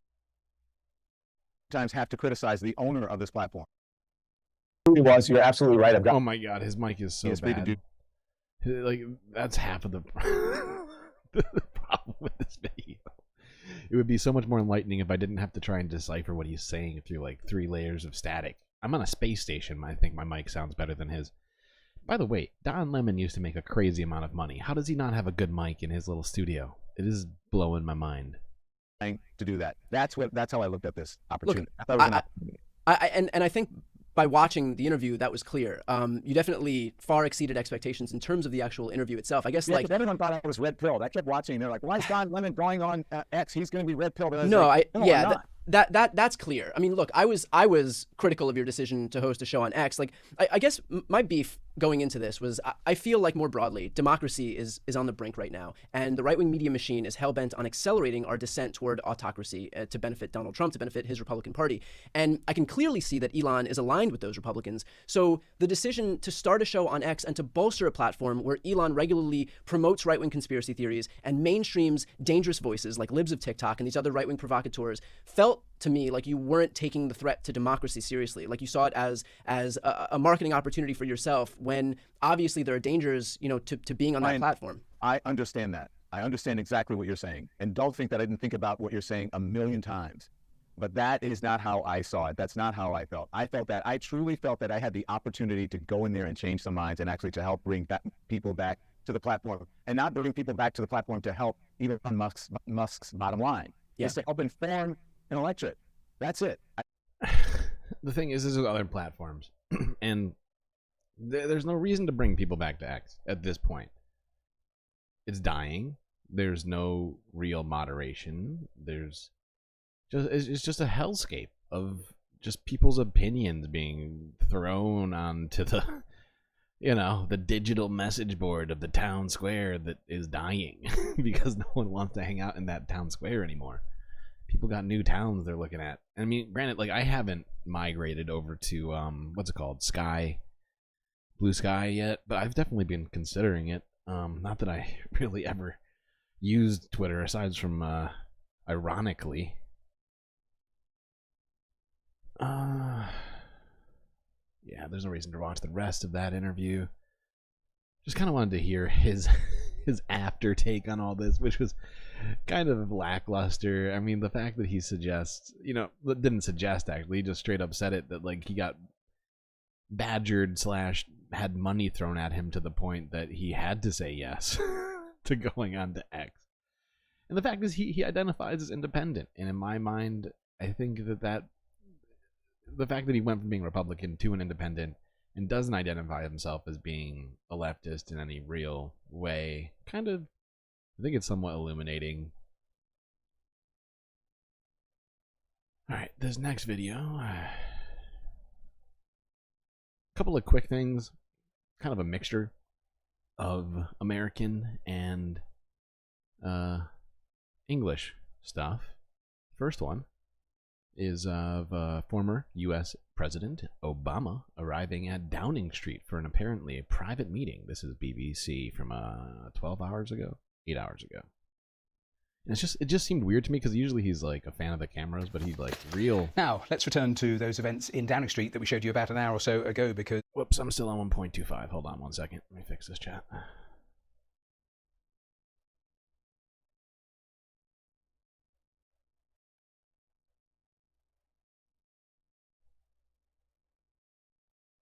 President Obama, or former President Obama, there at number 10 in the last hour. He's just emerged in the last couple of minutes. Just want to show you those pictures. It wasn't the longest of meetings, perhaps about 30, 40 minutes, but there, President Obama, just trying to find his car initially. But as he wanders over, let me just put the sound up and hear just a little of what the reporters are shouting. Do you have a few moments? Did you discuss Gaza? Come and have a chat with us for a minute. How did it go? What did you talk about? Yeah, his sort of, it's weird because, like I said, like I feel like we all know Obama loves publicity to some degree. And his sort of cagey attitude here, this sort of unannounced meeting in Downing Street, I have no, what do you call it? I have no real theory on why he's there. But, you know, I just figured we might as well just be keeping track of things. Well, he's finally found the car and avoiding all of those questions. We were talking to Helen Catt a little earlier, and a certain amount of surprise amongst the political reporters there, suddenly seeing the former American president. Okay, we're staying with BBC News. This one's from 7 hours ago, and is not actually Doom related. This is just pure sort of news and actually art. This is Banksy. It's entitled Banksy, Artist Confirms New London Tree Mural is His Own Work. I just figured we'd kind of do something not as serious. Now, as let's usual. tell you a little bit about Banksy. After much speculation, the elusive street artist has confirmed that this mural, which suddenly appeared on the side of a building in Finsbury Park in North London, is his latest creation. With the story, here's Ellie Price. It's not that impressive close up, but it all makes sense when you see it with the tree. When Banksy comes to town, so does everyone else. A treat for the locals who just happen to be passing. I think it's amazing, honestly. I've always known about Banksy's artwork. I didn't actually know that there was going to be one so close to home, so yeah, really nice to see. I think it's incredible. We were just out on a little morning walk and just happened to stumble across it, and I think it's wonderful. I came inside the house and I started calling the children, wake up, something is going on out there. Even by this morning, the artwork had already attracted international interest. They'd heard about it watching telly in the hotel. So we just took the bus. We're leaving in 2 hours, but we just came here to see it. Locals told us that the wall got its makeover in the early hours of yesterday morning. And here's another thing they noticed. The green of the leaves is the same colour as Islington Council's signage. Experts reckon Banksy's message is an obvious environmental one. This is a particularly big thing because of its scale and because of the clarity of the message and the fact that it exists in this built environment in a really clever and smart way. Also pleased it exists here is the local MP, who came to see it as soon as he heard. Already it's put us on the map. Finsbury Park has got a Banksy. The wall clearly needed repainting anyway, so Banksy's of course Jeremy Corbyn shows up for the Banksy. Been out. Banksy kept fans waiting for more than a day before... I was like listening rather than watching most of this, which I often do when I'm doing research. It's easier for me to actually function as a human being while researching. And so I didn't even notice that it was Jeremy Corbyn until just now. This work, confirmation it is the real deal, will only attract more visitors to Finsbury Park's greenest tree. Well, it has to be said, if you go onto the BBC's website, there's a lovely story there by Alex Smith from the online team about the reaction locally to the Banksy mural. A lot of people coming out of their homes, as you saw there, are very happy with the sight of a Banksy outside their house. Well, early. Okay. What's next? Hope you enjoyed that slightly less than concerning, in fact, somewhat inspiring piece, at least for myself. I personally enjoyed it. I do tend to like Banksy's messages. I think that's another good one, and it's nice to see him out there doing work. Do I think he's got to be getting old at this point? He must be at least, I gotta think. I feel like he's probably at least in his 40s, maybe later. I don't know, but he's been doing work now for like 20 years. How long has it been?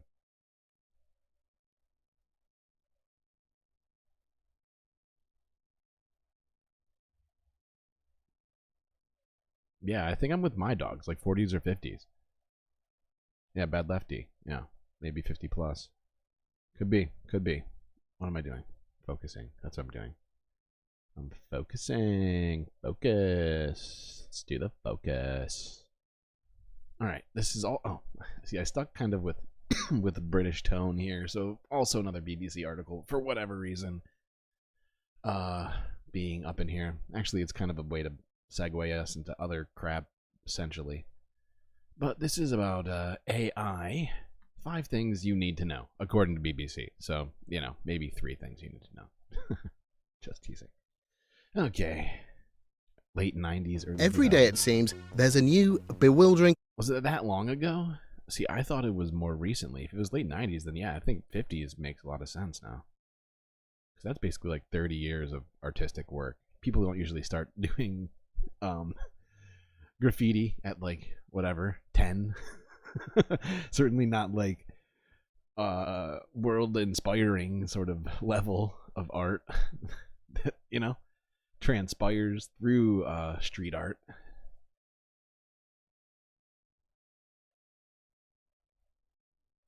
Okay. Thank God we have Bacula here for this one. Go web go. Every day, it seems, there's a new bewildering... Jesus Christ, this is loud. Fuck my ears. ...or frightening story about AI in the news. How it's going to steal our jobs, spread internet fakery on a colossal scale, and generally take over the world. But what exactly is AI, artificial intelligence? And are the scare stories even true? 5 things you really need to know about AI. AI is as old as your grandparents. So, the first thing to know is that AI has been around a lot longer than you might think. Its roots lie in an idea known as an artificial neural network from the 1940s. A neural network is a bit like a team of interconnected workers that learn to solve problems. Each time they come up with a possible solution, it's marked. If there's room for improvement, they adjust and change their connections. Over time, the network becomes more efficient. And technology powered by neural networks is all around us, right now. It suggests movies and music we might like. It recognises faces and objects when taking photos on smartphones, enabling features like facial recognition. It's heavily used by social media platforms to personalise our feeds. More recently, a form of AI known as generative AI is powering applications that can seemingly create new data. It can also power chatbots like OpenAI's ChatGPT and Google's Bard, which give human-like responses to questions. These are getting better at interacting with us and seemingly more human-like. This can seem scary, but it's worth knowing. Point 2. AI can't feel or think. It is actually a little bit scary and concerning, right? I feel like sometimes it makes me question things, like who is responding, like in a chat on YouTube or on Twitch or wherever else. And I don't think it's crazy to be slightly concerned about that, because I think, and it's hard to even put to words the concerns I have about it, because it's somewhat amorphous. But yeah, bad lefty, you're a bot. That makes sense. That checks out. But yeah, like what if bad lefty was actually a bot, right?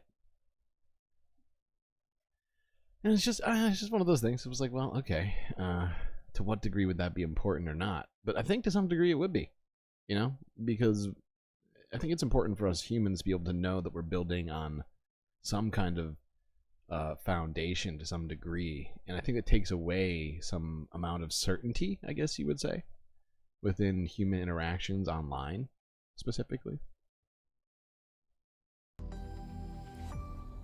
If you ask ChatGPT a question like this one, why should we be concerned about AI? It does a pretty good job at providing a response that appears logical. And with that convincing human-like response, it's easy for us to believe it understands what it's saying, that it has feelings and motivations. It's understandable that we do this, but it's worth remembering. Right now, AI can't think or feel, can't love or hate. ChatGPT and its counterparts are sophisticated sentence completion apps that analyze our patterns of communication and provide responses similar to the way humans would typically reply. A bit like a talking parrot. Which leads us to point number 3. AI makes stuff up. Chatbots can have an awkward relationship with the truth. Technically, no. Now, I'm pretty sure they get into this during this video, if I recall correctly. But I think the problem is less of what AI is going to do on its own as much as who it is that's behind the AI, what their intentions are, what kind of data they're feeding to the AI, and what it is they intend to. Did I say intentions? I think I did. Yeah. As AI hallucinations. You could also describe it as making stuff up. The core of the technology is a model that uses probability to predict the next word, sentence, or paragraph. It can generate seemingly plausible replies, but lacks the ability to assess truthfulness or the accuracy of its responses. So, anyone thinking of using chatbots to write content needs to be careful they're not incorporating credible-sounding BS that can be easily spotted by someone who's actually done the research. AI can sound racist and sexist. The idea of a racist machine might seem far-fetched. But if AI is trained on data that's racist, biased, or hateful, then its output will be too. As we all know, racism, bias, and hateful content can be found in abundance online. And that's the thing, is if we start to accept the things that AI tells us as factual, as truth, right? And it's being fed biased, misleading, or, otherwise harmful sorts of information, that's when, it's one of many possible negative downstream effects of the situation. In 2016, Microsoft launched an experimental chatbot called Tay, but quickly pulled the plug after it made racist and offensive remarks. It learnt to do this from interacting with users on social media. Microsoft... My guess, we keep talking about Lefty Bot over here. Oh, Night Pitchforks, enjoy your Baldur's Gate. Enjoy. It's a fun game. At least so I hear. I haven't played it. I've watched a little bit of it. Looks fun. Looks very sort of Dungeons and Dragons, if you will. Blood. What are we doing? Ah, yes. We're still watching this. What was I saying? I was saying a thing. And I was saying goodbye to Pitchforks. And... oh, good old ADD. Oh, bad Lefty. That's what I was going to say. I feel like sometimes you do seem like a bot, probably to people that don't know you. When you start typing, when you're like banned from typing more than 10 characters in chat, you start looking a little bot-like. Like if you didn't know what was going on, you'd be like, that guy might be a bot. Apologized and promised to implement improved safety features in future. This is why the ethical framework that governs any AI application is incredibly important, and why many are calling for safeguards to prevent bias and hate speech to be built into AI systems. AI has incredible potential. For all the Okay, that's good enough. Does it have potential? Yeah, but that potential is very much in question as the people running AI right now are varied in problematicness, from Sam Altman to Elon Musk to a number of other people. The internet is a cesspool, and AI based on it will reflect that. That's a fair point, Chris. By the way, is this your first time chatting, Chris Garrett? I feel like, are you a first time chatter?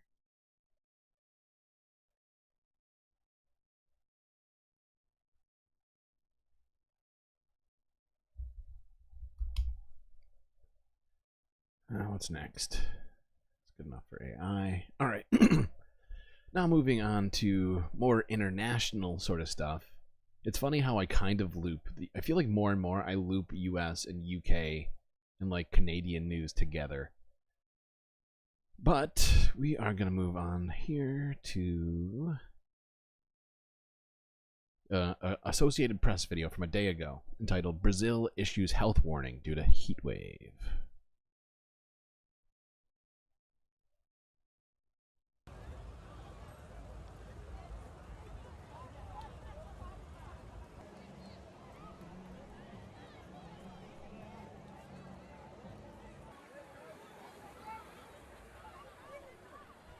Oh shit! Am I supposed to be? I think I'm supposed to be reading. Wait, is there no subtitles? É preocupante, né, cara? É preocupante porque It's worrying onde because we até wonder onde how vai, far né? this is Pra going, onde isso where tá it's heading. caminhando e a gente tá num lugar de muito We are in a very privilégio. privileged place here in front of the beach, water. You cool off, but there are people in a much less favorable situation, Muito menos favorável, né? E que é and who are much more impacted by this heat wave. But the worry is that there's no end to it. não ter fim, né?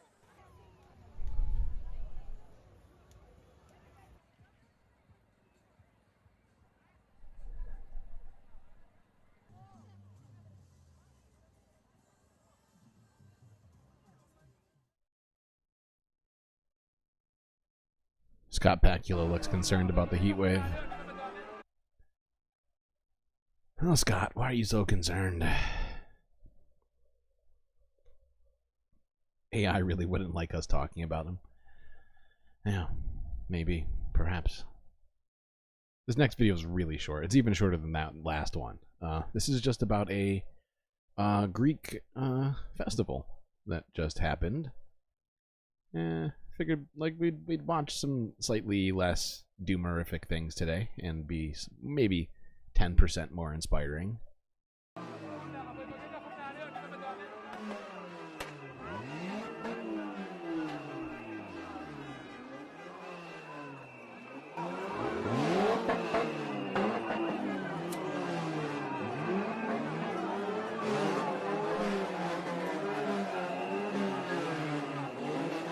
Okay, that was it.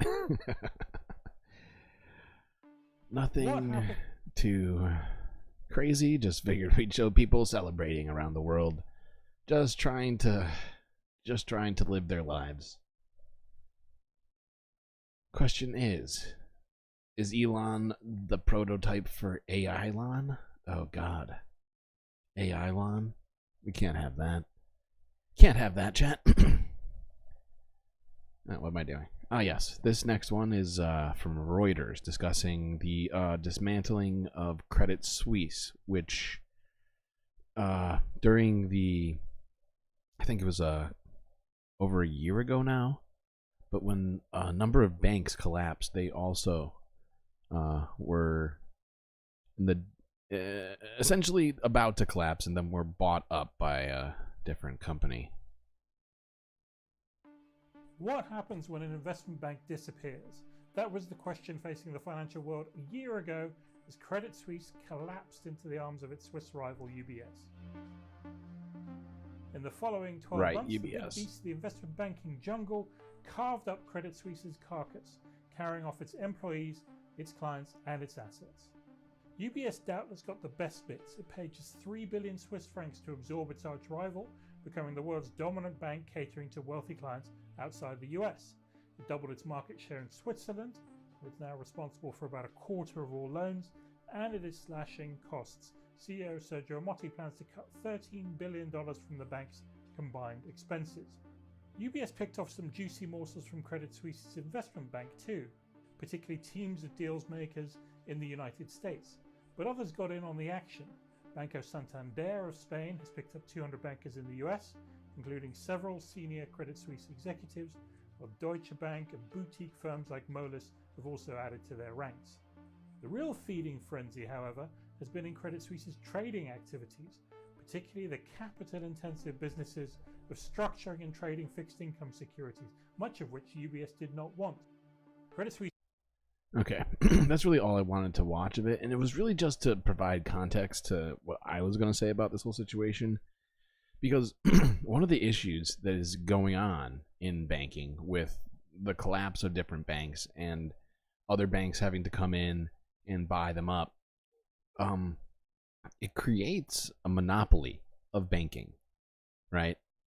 And even though this might be talking about, rich people banking, like very wealthy people banking, but the implications are felt everywhere because it's happening everywhere. The sort of M&A in the banking sector is essentially limiting things down to a very small handful of companies, creating a situation where they can operate with just incredible impunity, with no real competition in many cases, and it's getting out of hand. It's okay. Sometimes we have a little bit of childishness in chat, and it's not a problem. As long as it doesn't get out of hand.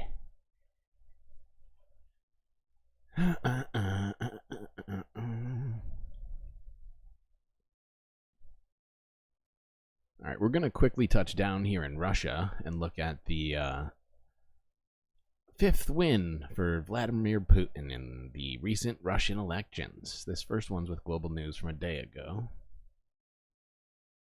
The official result was never in doubt. A huge win for Putin, even bigger than in 2018. The turnout higher too, according to the Election Commission. The three opponents who were approved to run broadly backed Kremlin policies, particularly on the war in Ukraine. In his victory speech, Putin thanked what he called Russia's warriors and said Russia cannot be suppressed when it's united, adding that the country's people are its source of power.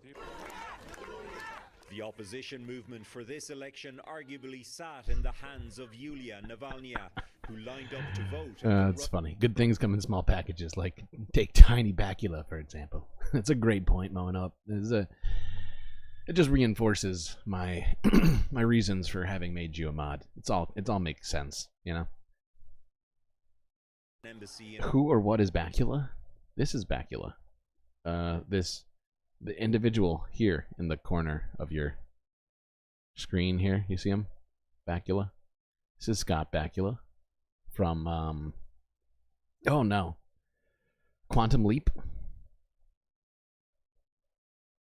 He's a expert in time travel and other sorts of things.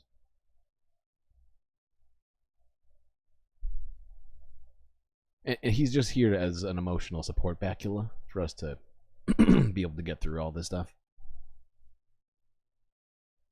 Lynn, her husband, jailed Putin critic Alexei Navalny, died in jail a month ago. She said she spoiled her vote by writing his name on the ballot. It's a great point. He does have a real Harrison Ford kind of vibe going on. She thanked opponents of Putin for joining her call to line up at polling stations at exactly noon on Sunday. Longer lines were reported at noon in some locations in Russia. A human rights monitoring group said that at least 74 people were arrested. The 3 days of voting saw some instances of vandalism and high security at booths set up inside Russian-occupied Ukraine. We definitely saw that. We've seen Ukraine striking on every single day of voting. You would think to create some, what do you call it? Dissent, I suppose. President Vladimir Zelensky called Putin's re-election illegitimate. Putin has accused Ukraine of election sabotage. On Sunday, a regional governor in southern Russia said Ukrainian airstrikes killed 2 people, including a teenage girl. And Russian exiled fighters allied with Ukraine claim to have taken control of a Russian border village. The war in Ukraine has been central to this election and will remain the focus of Putin as he starts his fifth term is what he was going to say. 5 terms. Seems like more than a normal number of terms.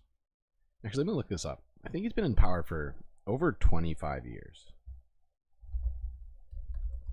But just to be sure, presidential terms, 2000 to 2008.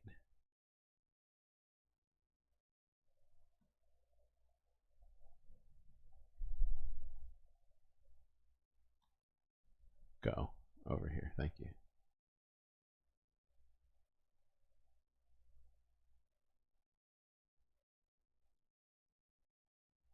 When was the last time? Oh, okay. So 12, 20. Okay, exactly. He's been 20 years. That was close. I overshot it by like, whatever, 20%. Let's see here. What am I doing? Oh, we're going to watch this next one. This is global news. This was a very weird speech. This next video is entitled Putin Claims He Had Agreed to Navalny Prisoner Swap Before His Death. And this is after in his after election speech. Very weird stuff.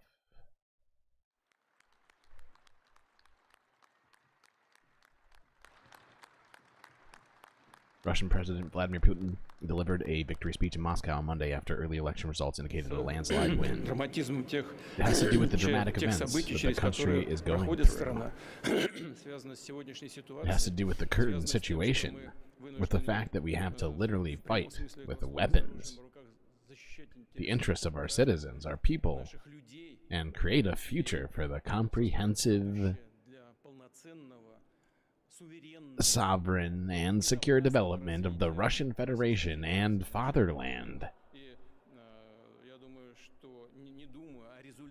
The results of the turnout in the first place show that people, ordinary people first of all, feel that and understand that a lot depends on them. This is why the turnout is high. People can't... Yeah, I'm sure it's not because you literally tell everybody to go out there and you're like a literal dictator. Okay. Wait, where does he actually start this part? I'm trying to remember. I was watching this at like 1.5 at least. Oh, here it is.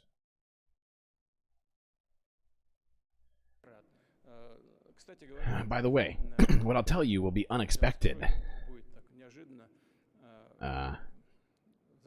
A few days before Mr. Navalny passed away, some colleagues told me, not members of the presidential administration, that there was an idea to exchange Mr. Navalny for some people who are imprisoned in Western countries. You may believe me, you may not. No, we don't believe you. The person who spoke to me hadn't finished his sentence yet. And I said, I agree. But unfortunately what happened is what happened, and, you know, one condition only. I said, we'll change it so he doesn't come back. Let him sit there. But things happen. There's nothing you can do about it. Dude's fucking dead. He's like, shit happens, bro. I don't know why everybody's complaining. He died. People die, okay? Sure, was I the one who told him to stay there and in jail because he was a political rival of mine? Yes, I did. Oh boy.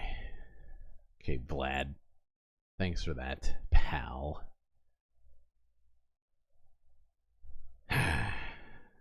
Next video. This is...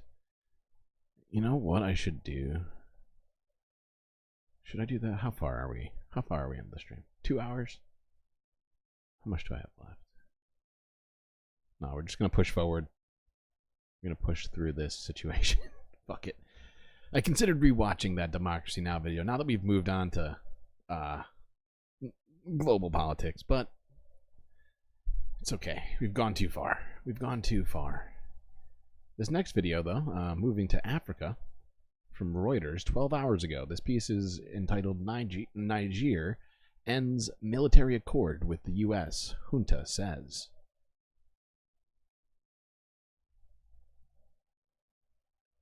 Night, Iraq. Good seeing ya. Okay. Junta has ended an accord that allowed... Niger's ruling junta has ended an accord that allowed US Department of Defense military personnel and civilian staff on its soil. Spokesperson Colonel Amadou Abdrahman said on Saturday that the agreement was being terminated with immediate effect. The US presence on the territory of the Republic of Niger is illegal and violates all the constitutional and democratic rules which would require the sovereign people, in particular through its elected representatives, to be consulted on the installation of a foreign army on its territory. The decision follows a visit by US officials. Abdrahman said the US delegation did not follow diplomatic protocol and that Niger was not informed about the composition of the delegation, the date of its arrival, or the agenda. He added that discussions were around the current military transition in Niger, military cooperation between the two countries, and Niger's choice of partners in its fight against militant groups. A US official, speaking anonymously, said senior US officials had held frank discussions about the trajectory of Niger's ruling military council, known as the CNSP. Since seizing power in July last year, Niger's military rulers have kicked out French and other European forces and turned to Russia for support. It's been the same story in neighboring Mali and Burkina Faso. Yeah, if you're unaware of this, Russian Wagner Group has been, in fact, in Africa for a number of years, attempting to create alliances with struggling mostly sub-Saharan African nations that they see as being, from my estimation, being particularly predisposed to needing help, essentially, and possibly some of the corrupt practices as well. If you look at some of these countries they've gone in and tried to influence, unfortunately, and it has definitely had effects, even though Wagner Group has had some setbacks, considering wasn't the leader of Wagner Group killed in a supposed helicopter crash? I'm pretty sure that happened. If I'm not mistaken, things are a little bit slow with them now that they no longer have their quote-unquote charismatic leader. Abdrahman accused the US delegation of a condescending attitude and of threatening reprisals. When it comes to choosing diplomatic, strategic and military partners, the government of Niger regrets the willingness of the American delegation to deny the sovereign people of Niger the right to choose its partners and the types of partnerships likely to help it to truly fight terrorism. There were around 1,100 US troops in Niger as of last year. The US military operates out of 2 bases in the country, including a drone base known as Air Base 201. It was built in central Niger at a cost of more than $100 million. Since 2018, Okay. We have some more stuff to look at in Africa, but I figured we would at least look at that Niger situation. There are so many freaking things to cover in Africa, and I feel like it does not get as much coverage as it deserves, partly because there's not as many news organizations in Africa, and among other things. But it really does deserve our attention to at least to some degree, undoubtedly, and that situation is complicated, big time, because there's been multiple colonial powers in there for the last 250 years. Maybe that might be an exaggeration, but it's been a long time. And yeah, I'm glad that you all agree with me on that one. Sticking with Africa here, this is a... Wait, did I say everything I just wanted to say? I just got distracted by you chatters. Really by myself, my ADHD. But let's think here. Yes, we're just going to stick with Africa because I can't remember where my train of thought was with that point. But hopefully that at least educated you slightly on what's been happening there. This next video from Al Jazeera is entitled The Sacrifice Zone, Zambia's Most Polluted Town.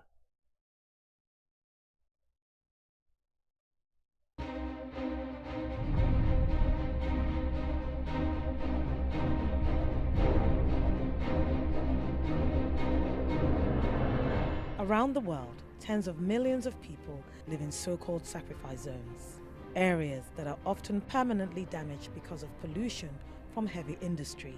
The town of Kabwe in Zambia is known as one of the world's most polluted places. Hundreds of thousands of people live in close proximity to a lead and zinc mine which operated for almost a century.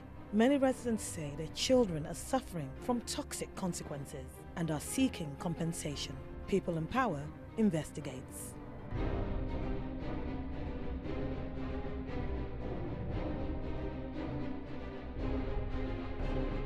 Oh, I forgot about this. I'm definitely about to get copyright struck for that. Son of a bitch. I'm gonna have to cut that out of the video. I always forget that that music is copyrighted. Damn you, Al Jazeera. You have such great information. Why must you trick me with your shenanigans? Football in the dust on a hot summer afternoon. But in this town, that dust could be deadly. Right next door lies a vast toxic waste dump from an old lead and zinc mine. Lead dust from the dump infects this township and beyond. Kabwe, Zambia's second largest city, is now billed as one of the most polluted on Earth. As many as 120,000 people, over half of Kabwe's population, suffer from lead poisoning. Wait. How Most many? at risk. What was that? What was that number? I gotta hear that again. That was a big, I think that was a big number. Mothers and their children. Whoops. Diana Namwa. Dust from the dump infects this township and beyond. Kabwe, Zambia's second largest city, is now billed as one of the most polluted on Earth. As many as 120,000 people, over half of Kabwe's population, suffer from lead poisoning. Most at risk are mothers and their children. Diana Namwe is one of thousands of parents living close to the old mine. Both her daughter and son exhibit the ill effects of lead. Oh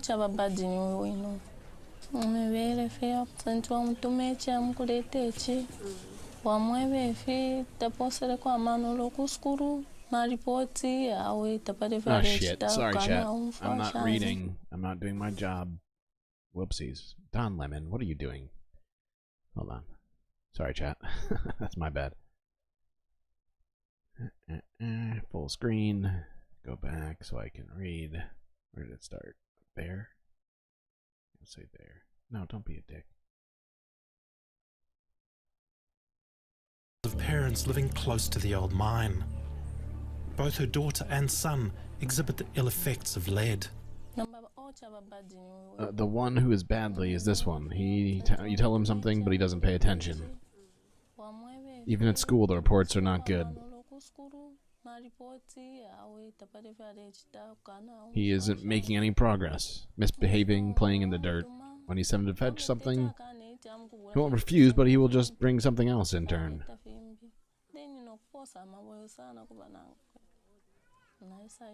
That's when I realized that the lead poisoning is still affecting him.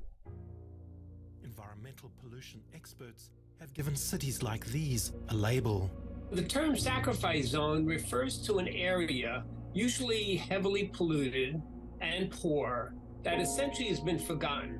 Over the years, I've been to many sacrifice zones in just about all continents, but the one that is most serious in my 40 years of doing this is the one in Kabwe, Zambia.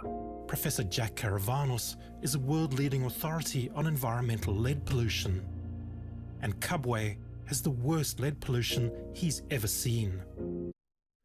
So this is a 30-minute documentary. We're certainly not going to watch the whole thing, but I did want us to at least make ourselves aware of the situation. Are you on Tiny Lemon for Don Lemon? Tiny Don Lemon? Funny. Very funny. It's a thought. It's a thought. I'll keep it in my mind. But yeah, just remember the people of Zambia. They are being affected by capitalist forces that insist on, you know, extracting resources to the detriment of anybody. Doesn't matter who you are. Well, it does matter to some degree, especially when you start looking at the places. It's mostly in the global south. But I guess what I meant was it doesn't matter if you're a human being or not. They're just gonna do what they can. Anyway, moving forward. Yes, lead poisoning is irreversible. It is a huge thing. That's why it's not allowed in gas anymore in like, what do you call it? Like first world countries in most places at this point. Yeah, it's not allowed in paint anymore. It's not allowed in basically anything aside from very specific use cases, if I'm not mistaken.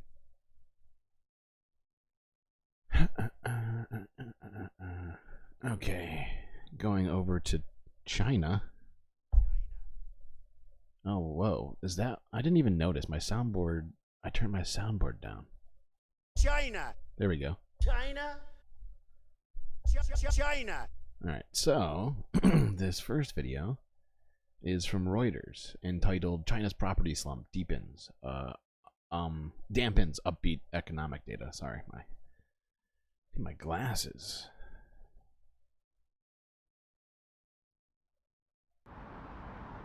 Chinese officials announced upbeat numbers on the economy on Monday, though the sagging property sector remains a drag on data, as well as wider confidence about the country's recovery. The National Bureau of Statistics said that factory output and retail sales did better than expected in January to February. It's a solid start for 2024 and offers some relief to policy. I mean, lead is used for a few things. Also, like, for instance, like X-ray vests, right? Like when you put those like vests on, you go into get an X-ray, things like that. I honestly trying to think of all the different uses for it, and I would have to Google it, honestly. At a news conference, the Bureau's spokesperson said macroeconomic policies have helped China recover, but warned of challenges ahead amid external uncertainties. The data released show industrial output rose 7% in the first 2 months of the year. That's above the 5% increase forecast in a Reuters poll of analysts.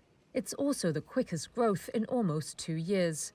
Retail sales rose 5.5%. That's slower than December figures, but still beat expectations. Property slid 9% from the same period this time last year. It's not nearly as bad as the 24% plunge in December, but is still far from levels of stability. Yeah, China's economy has been doing some very interesting stuff that will most likely have implications for the rest of the global economy to some degree or another. Because if you add that stuff up, talking about over a 30% slide in the Chinese real estate market, which has implications for even America's real estate market. As if you're not aware, there's plenty of Chinese investors here in America and abroad buying property.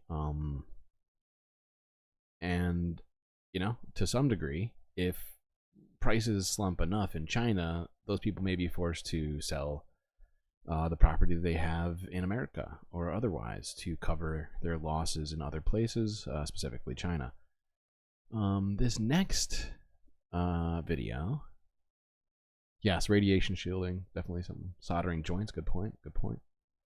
Zinc batteries, I didn't even realize that one. See, I'd have to Google it to really to be able to think of all the things.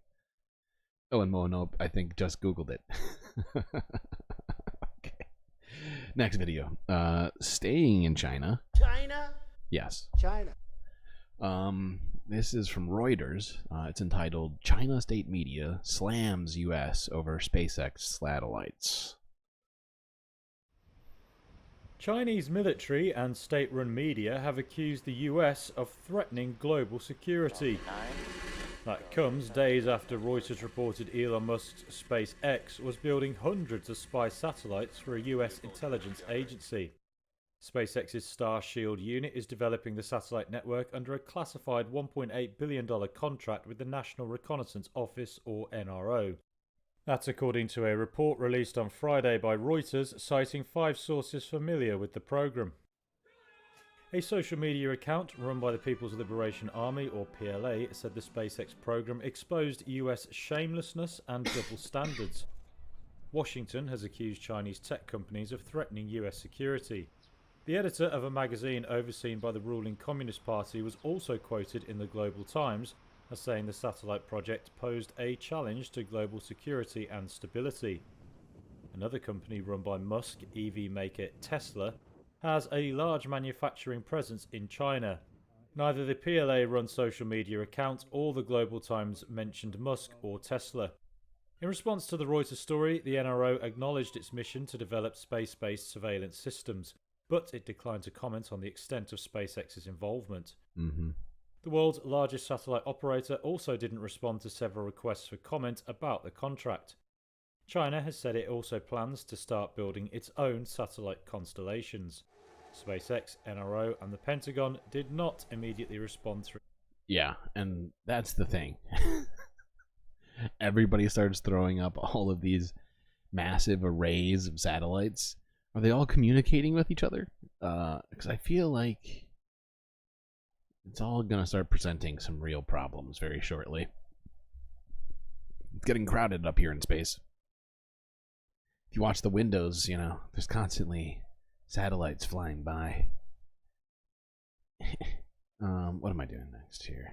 Alright, moving away from China to an Al Jazeera video from 18 hours ago. This is entitled Afghanistan says Pakistani strikes on its territory have killed at least 8 people. Isn't Gravity the one with Sandra Bullock? Afghanistan says Pakistan's Air Force has conducted airstrikes targeting 2 of its border provinces and killing at least 8 people. Taliban officials say the victims were women and children. They're calling it a violation of Afghan sovereignty. Afghan forces have now carried out retaliatory strikes towards Pakistani territory. Well, our correspondent Asad Beg joins us here in the studio. Asad, you've covered this region extensively. This is not always an easy one to understand. Can you give us the lay of the land of what's going on and why? Well, Pakistan Islamabad blames the Tehrik-e-Taliban Pakistan, also known as the Pakistani Taliban, for carrying out attacks in its territory. Now, they blame Afghanistan because they say that these militants are crossing the border to carry out attacks on its forces. Now, this airstrike comes 2 days after 7 Pakistani soldiers were killed in what Pakistan is calling a suicide truck bomb attack. And at the funerals of those soldiers, Pakistan President Asif Ali Zardari promised a response, and it looks like this response has come. 8 people have been killed, and from what we're hearing, 3 women and 3 children amongst those dead. Now, the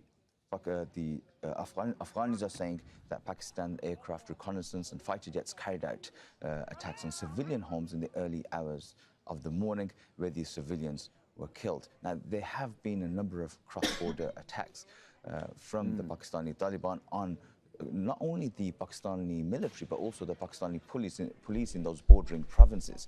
Now, this isn't the first time Pakistan has retaliated, but this is significant because they are airstrikes. Yeah, the Afghan Taliban are furious, and they've made no bones about it. There's a quote by the Taliban spokesperson, Zabihullah Mujahid. He says Pakistan shouldn't blame Afghanistan for the lack of control, the incompetence, and the problems in its own territory. Can you give us a little bit more about the context? I mean, this border is causing so much friction between Pakistan and Taliban because there are armed groups, specifically from Pakistan, that are using...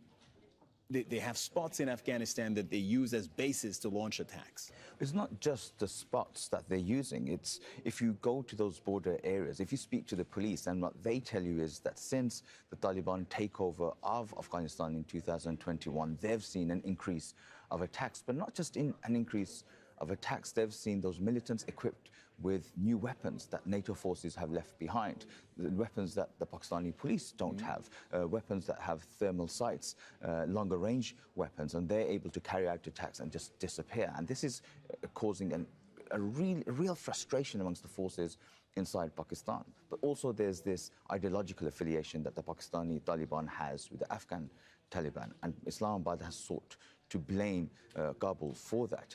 But there's also the issue of Afghan refugees inside Pakistan. Now, recently, Pakistan had a crackdown on those refugees. About 1.7 million undocumented Afghan refugees have lived in Pakistan for a number of years, blaming them for attacks. I think we covered this. Taliban and told to leave, just like part of that. Some of them have never seen Afghanistan. Yeah. So the issue here is along the border, but also across Pakistan since the so-called war on terror.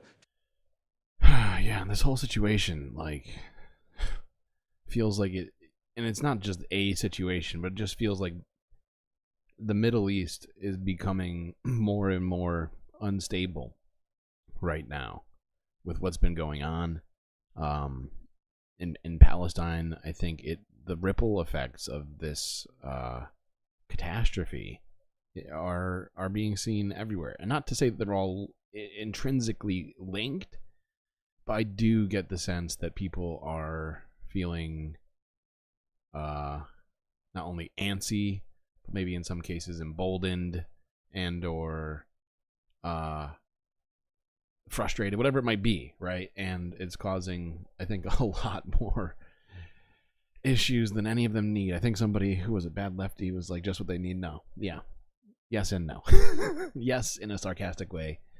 No in a very real way. Because, good God, it's just one tragedy after another in a pretty small area.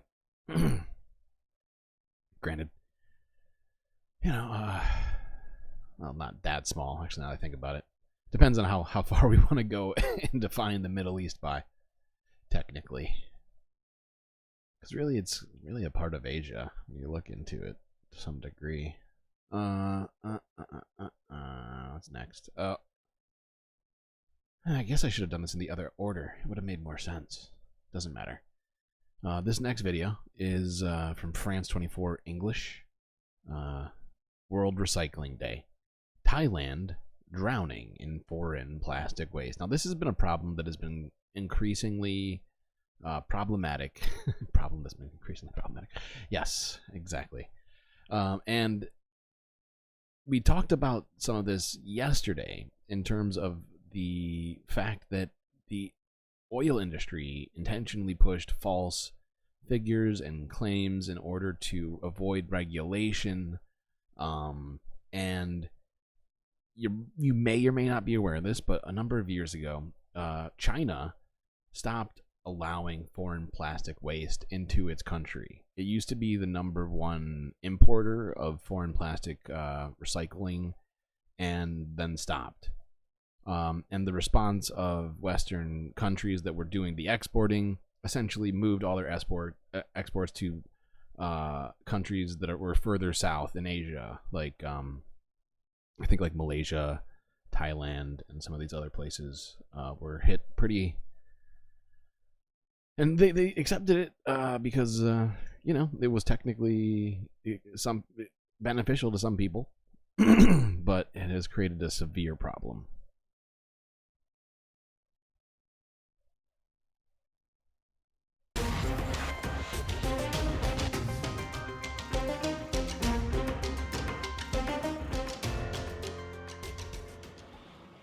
With over 1,600 canals, bustling Bangkok is often called the Oriental Venice.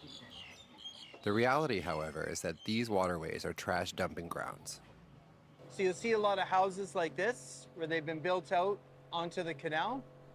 And the problem with that is that they were built without proper infrastructure. So that means there's no waste management, no drainage, no sewage. So everything they produce goes into the canal. This Canadian activist cleans the canals with a team of 8 people. This is one of our traps.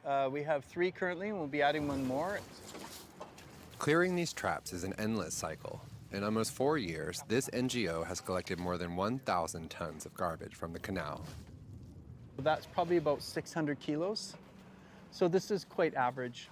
This is an average day. 1,200 pounds Thailand produces 2 million garbage tons a day. of plastic waste annually, but only 25% is recycled. Ugh. These bags are too dirty, God. so we wouldn't be able to recycle them. They've got a lot of food waste in them. This is the world we've created. Polystyrene. So unfortunately, this can't be recycled. If it was very clean, it could be. And just to see just the massive amounts of waste that people are throwing out without sort of a care of where it goes, it's a bit disgusting, to be honest. People think of the waste as disgusting, but it's more, I mean, the behavior is quite disgusting. There is no government regulation compelling Thais to sort their own waste, which accumulates in open landfills. Plastic trash littering the streets is picked up by thousands of manual laborers and transported to privately owned facilities, where it is sorted one last time. Eventually, it is resold to larger recycling centers for 2 to 5 euros per kilo. Once processed, it will be used to produce new goods. We can barely pay our employees, but to make a profit, we depend on the international plastic market prices. The prices were disrupted when China decided in 2018 to ban the import of foreign plastic. This drove... The situation needs to end. We gotta stop creating more and more plastic and start reusing plastic more. It is out of control. Because the recycling industry is just not reusing the plastic to the degree that we think they are. Like the study that we were looking at yesterday essentially laid it out that plastic can only be recycled a certain number of times. Eventually it just becomes trash. If it's too dirty, it's unusable to some degree. Has to be the right kind of plastic, all these other sorts of things, and it's still marginally efficient. Some Western countries to get rid of waste they can't recycle by selling it to Thailand.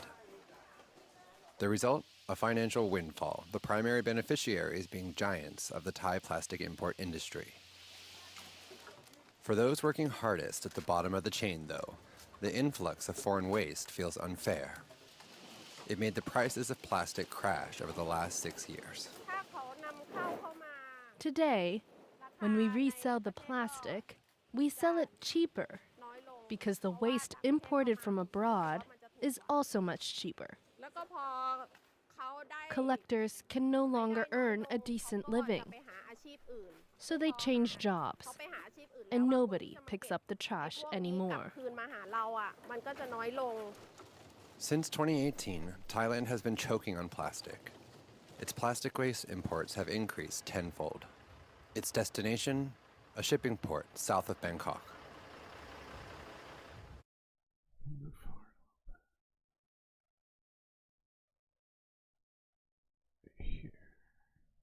Sorry, chat. Just wanted to move it forward a little bit. Brought visibility to the issue, but hasn't driven improvement. Untreated waste is still thrown everywhere, seemingly without concern.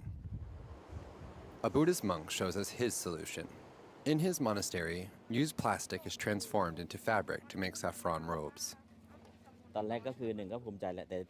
I am proud because at the beginning the villagers called me a liar, saying that making clothes from plastic was impossible, but now they send me bottles from everywhere. This monk is working hard to change society's mentality towards plastic reuse. When I see all this garbage, I think it's because the population doesn't feel responsible. If everyone became aware of the problem, there would be no more waste in nature. Now, I think he might be slightly over-optimistic, but I do appreciate the sentiment of what he's doing here, right? And the reuse is a huge part of what we need to be doing, right? Because isn't that the first one, right? We in the chain of things. Right.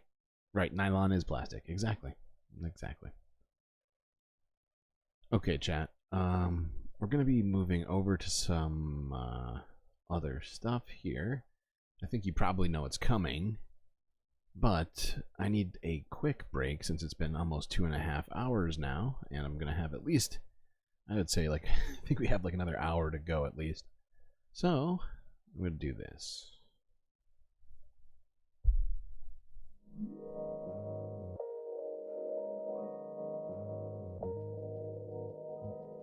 Well, another Galactic plug. I think I do one of these per stream now. Anyway, hope you're all enjoying the stream so far. If you haven't already, hit that like button and do consider subscribing, as it all helps the stream. Now, you have an opportunity to get your picture and an emoji, and/or an emoji of your choice, onto this set that you're looking at here, the Galactic Pool. You can hang out poolside with me, Galactic Streamlord, by becoming a Patreon member. Think about it.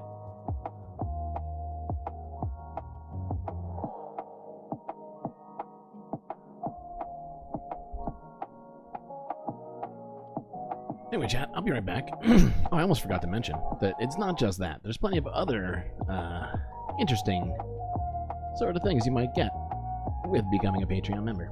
Anyway, I'll be back in about 5.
Alright, chat. I am back.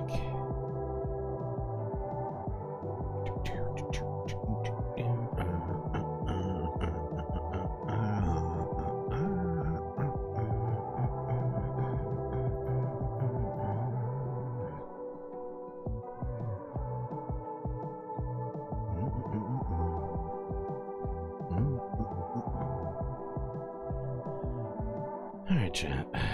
Sorry, that's it for the music.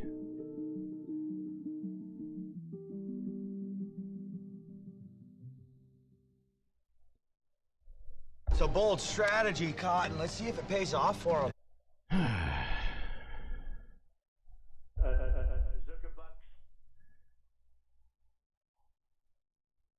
Thank you. Thank you. I'm glad to be back. Now it's time for Gaza, as you may have suspected. But we're going to start this off with an Al Jazeera English interview with Professor Jeffrey Sachs. Now, I have probably a couple of criticisms of Jeffrey, but he does... the interview is a good one, so we're going to watch at least part of it. Three countries can't... And my disagreements with Jeffrey would be on economics. He's a Keynesian economist, and I have a lot of criticisms of people in that particular school of economic thought. Hi, I'm Steve Clements, and I have a question. As Biden lays out a red line with Israel, and then he says, oh, there are no red lines with Israel, what impact is White House confusion having on the war in Gaza? Let's get to the bottom line.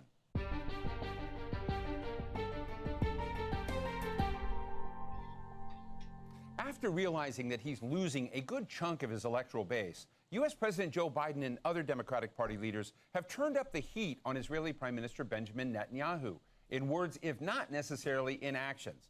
Biden said Netanyahu was hurting Israel more than helping Israel, and a few days later, U.S. Senator Chuck Schumer, who's also been one of the leading supporters of Israel for decades, called the Israeli Prime Minister an obstacle to peace and actually said he needs to step down.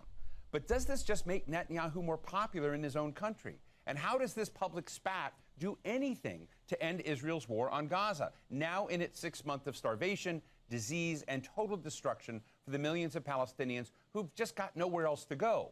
Today, we're speaking to Professor Jeffrey Sachs, the director of the Center for Sustainable Development at Columbia University and one of the world's leading economists. Dr. Sachs, thank you so much for joining us today. Where is the conscience and where are the policies that are focused on the potential of war crimes every day in every way that you see out there, and what should be done about it? Well, what should be done about it is straightforward. Of course, what the government of Israel is doing is unconscionable. World opinion is united against Israel. The problem is the United States remains complicit in these war crimes because it's traditional in U.S. politics that politicians show no space between the United States and Israel. Now, what's interesting is we have seen verbally Biden and Schumer have been pretty explicit about the absolute unacceptability of the Israeli government policies, but they haven't acted. What, of course, a strong, effective U.S. president. Hashtag pencil neck? What is that in reference to? Is that because he's a complete nerd? He is a bit of a nerd. I don't deny that. Absolute unacceptability of the Israeli government policies, but they haven't acted. What, of course, a strong, effective U.S. president would do would be to stop the flow of munitions if those munitions are being used for slaughter. We've said it 100 times. He's 100% correct. And Biden sent 100 different shipments of munitions, regardless. For killing tens of thousands of innocent people, which is exactly what's happening. Biden is a very weak president. We don't even know his real mental state, frankly, but he's a terribly weak president, so he wrings his hands. He complains. But it's as if Netanyahu runs the U.S. government, actually. It's something I can't recall in this way, where the president says, our policy is so-and-so, and Netanyahu says, no, it's not. And in fact, Netanyahu is the one that seems to be calling the shots day by day. My question to you is, could he lose the election against Donald Trump over this conflict? I've been telling friends, I don't know whether they would count me as a friend anymore, but I've been saying to Democratic Party leaders actually for years that the Biden foreign policy, not only vis-a-vis Israel, that's more... You're saying his neck is too long and or skinny? Like just a combination of the two? I kind of see what you're saying. I think Scott Bakula sees what you're saying as well. The fact is, this guy is, to be perfectly honest, like, and we're not going to watch this whole interview, but he makes some fine points. The problem is that this dude is, like, kind of an ass. And he, like, worked for the International Monetary Fund.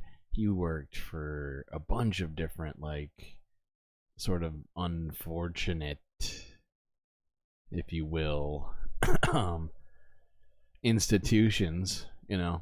And he's like a Harvard guy, you know. There's a lot of things I would criticize about this guy, including, like, his sort of, once again, like, his whole economical school of thought is from Keynesianism, which totally neglects a bunch of very important things, disregards, you know, class to most degrees. Like, it's very what do you call it? Yeah, it just disregards most of class consciousness, as well as the lack of unlimited supply of natural resources. But further on, there's the issue of what do you fucking call it? God damn it, my brain just broke in the middle of that thought.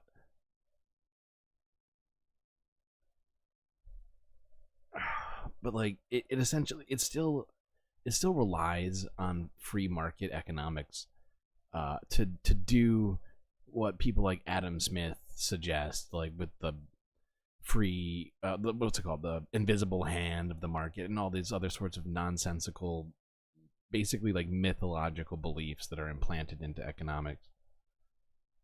But also the Ukraine war and other tensions absolutely will hurt them terribly at the polls. I said that in the midterms when the Republicans captured the Congress. I've left the party because I'm so unhappy with the warmongering of the Democratic Party, but it's basically warmongering, I think, in support of a president who's a warmonger, but is just generally weak and I think incompetent, frankly. So people see this. They don't want Biden even to run for re-election. They think he's too old, too infirm, and his display of incompetence on these foreign policy issues is clearly very much hurting him in these opinion surveys and in his approval rating. Hold on, I'm going to move past this portion of it, just because it wasn't this part of it that was all that interesting to me. It was more of his analysis of Israeli policy than it was of his of internal American politics, to be perfectly frank. Well, there's no limit to what's possible because there are hundreds of thousands of people. Oh, I got a little ahead of myself. About killing all the people in Gaza. What does that sound? Humane. It is absolutely war crimes. It is arguably, I personally think, likely genocidal, according to the legal standards of the 1948 Genocide Convention. And so all of this is shocking to me that this does go on day by day in full view. We haven't had genocides captured by video feed day by day. We have IDF forces, the Israeli Defense Forces, standing there thumbs up as they blow up universities, mosques, hospitals, apartment buildings. It's unbelievable. We have members of the Israeli cabinet preaching hate.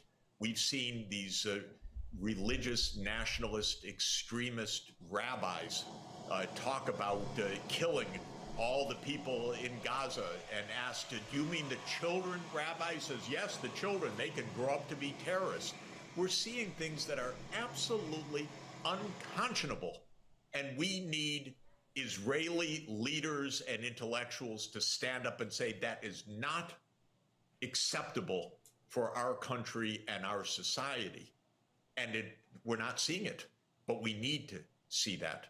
So this is the... Would that help you, Morbius, if we had a little Captain Benjamin Lafayette Sisko? I didn't realize that his name was so long. It's from Star Trek, right? I do not. I do not happen to have one handy. I could make one potentially. But now we have a war of the space captains that's happening, it seems. I feel like I'm missing some sort of a capitalist opportunity, but too stupid to take advantage of it, and or just disinterested in that part of it. But man, it's an interesting idea, and I'm trying to think of how we do this. You know, I mean, the thing is, if you become a patron, you could easily get Captain Benjamin Sisko put onto one of the set pieces here. You know, I'm just thinking out loud. It is one of the benefits, one of the many benefits I'd point out. He's the best captain. Okay. We're gonna listen to like one more minute of this, and then we're gonna move on. Point on the scale, well, there's no limit to what's possible, because there are hundreds of thousands of people who are profoundly undernourished right now. Food rations have been to a minimum, or not rations, actually. We have seen emaciated children come to the remaining hospitals and dying in the hospitals. We see people swarming the food relief and then being killed. We see people being killed by this inanity of America dropping food packages and killing people underneath by the weight of these packages falling to the earth, rather than the decency of opening up a supply line for food, fuel, water, which is exactly. And he goes in hard for this interview, I'll be honest. Like, once he gets away from American policy, he goes really deep on this shit. Oh, you're gonna call me a Ferengi? Wow, that's a little hurtful. I'm deeply pained by that. Okay. But yeah, if you want to see the rest of that interview, you can.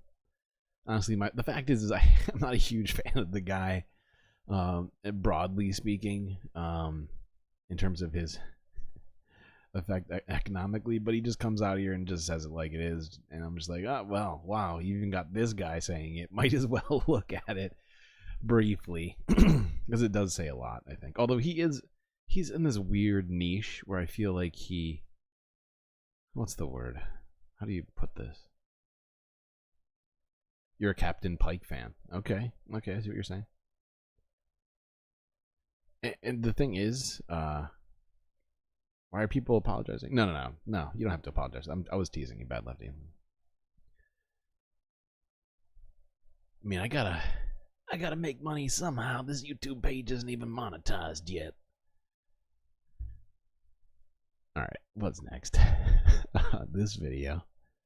No, this is not a laughing video at all.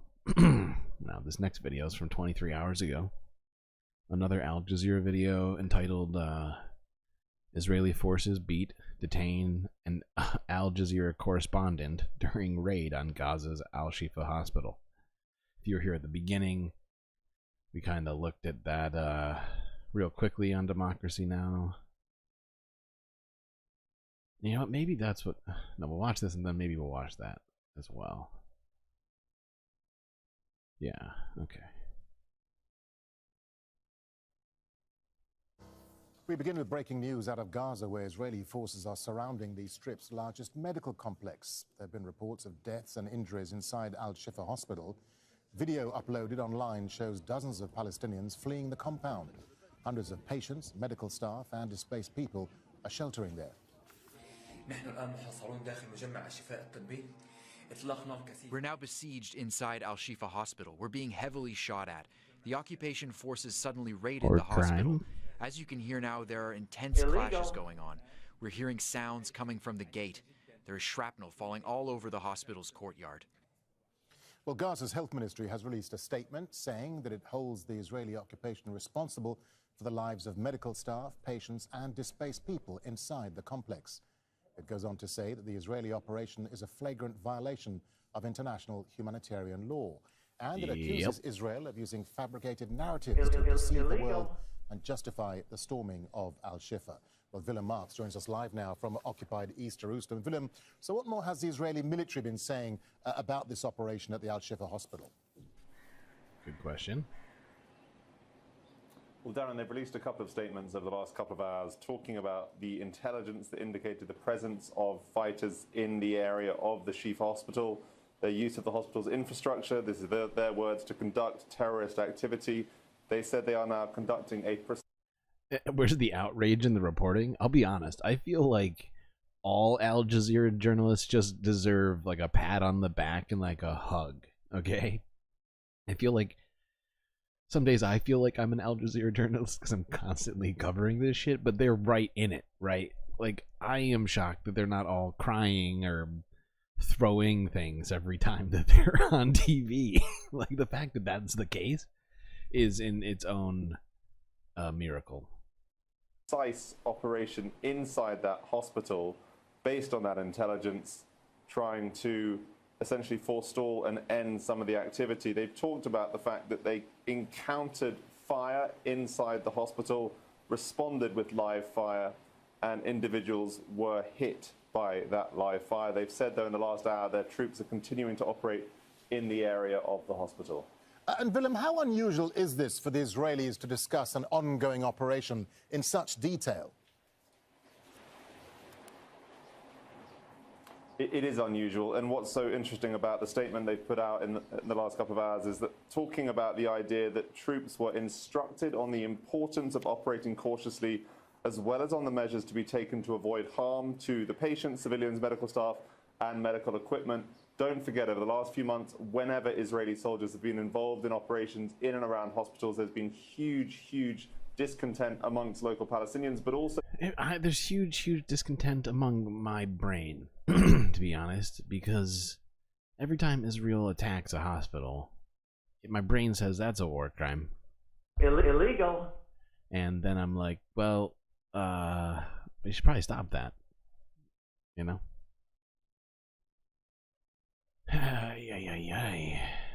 What am I gonna do with these kids? Oh, I just realized that this isn't the same thing I thought it was. I got ahead of myself because I had 2 Al Jazeera videos in a row. That's what happens when you're not focusing.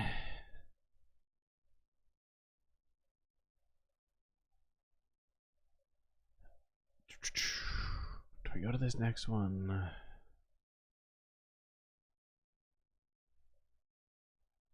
You know, I think I'm gonna... How far are we? How long have we been going? Not even 3 hours yet? Okay, nice. Nice. I try and keep my streams between like 3 and 4 hours. I feel like it's a reasonable time. Like, I think it's definitely longer than a lot of people do stream. Not quite like no comment chick level. As we all know, Irene can stream for what seems like an unlimited amount of time. I think if there were more hours in the day, she'd probably be streaming like at least 12 hours a day. Although I don't think... Did she stream today? I don't think she streamed today. No, I don't think so.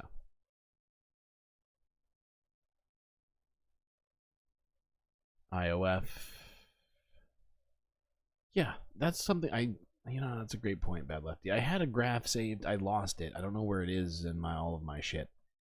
But, yeah, I had like this graph at one point I was looking at of all the attacks on hospitals, like the number per each hospital. Like, it was incredibly detailed. And there were, yeah, like you said, like something like 30 attacks on hospitals. Yeah, she didn't stream today. I didn't think so. Was she streaming tomorrow? Okay, cool. As I thought. As I thought.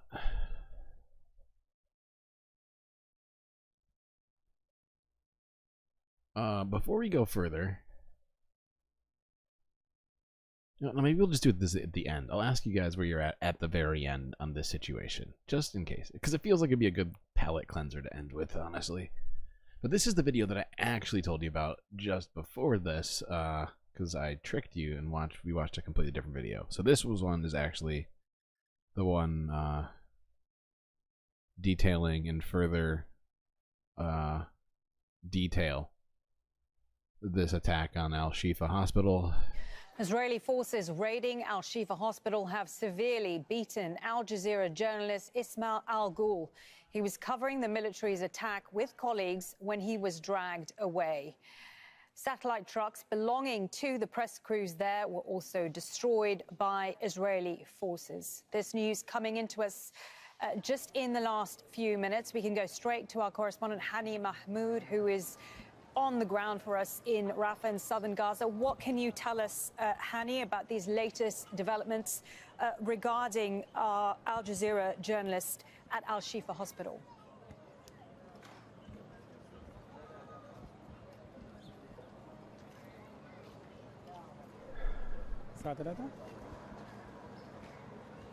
It'd be fucked up if this guy got dragged away. I know that's dark, but like, and honestly, I just feel like nothing is impossible in this war aside from freeing Palestinians.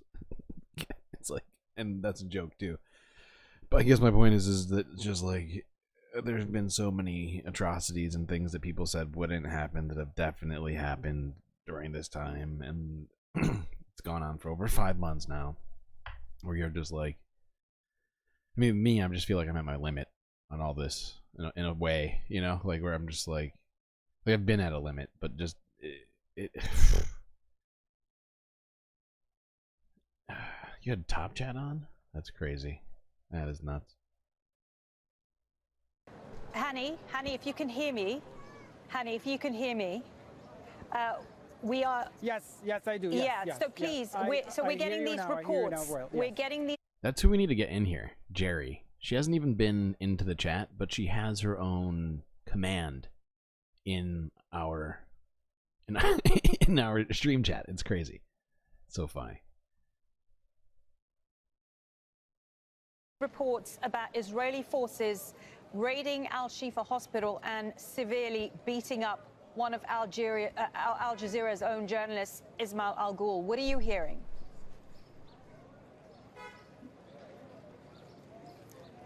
Yes, Melian, that happened within the past couple hours, where emerging reports from Shifa Hospital and Israeli military has already detained over 80 people, including women and young men from Shifa Hospital and medical staff as well, and injuries. This is crazy. This is fucking crazy. I feel like I'm taking crazy 80 pills. people from that were from the hospital staff, medical workers, people that are protected under the Geneva Convention, and not only as civilians but as being medical people. It's crazy. It is literally fucking crazy. Who are supposed to be Oh, that's a good point. Jerry's all the way across the pond.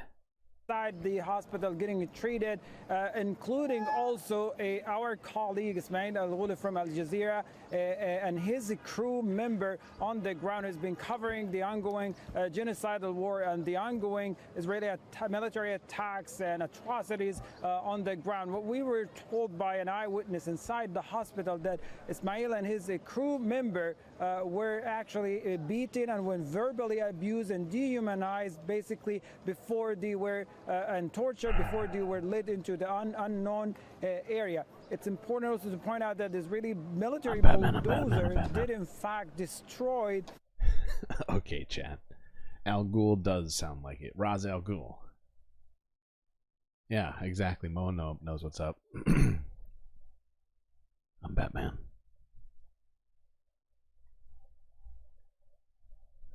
In the night, I'll come for you. Okay, what's next? I mean, there's like 17 minutes of this going into pretty extensive detail on this whole situation, but this next thing we're gonna watch, I'm gonna try to watch more of, and I think, if I'm not mistaken, it does. I think that they talk about it. I can't remember. It might have actually been from the World and Top News report from them. I watched both today, so they might be bleeding together.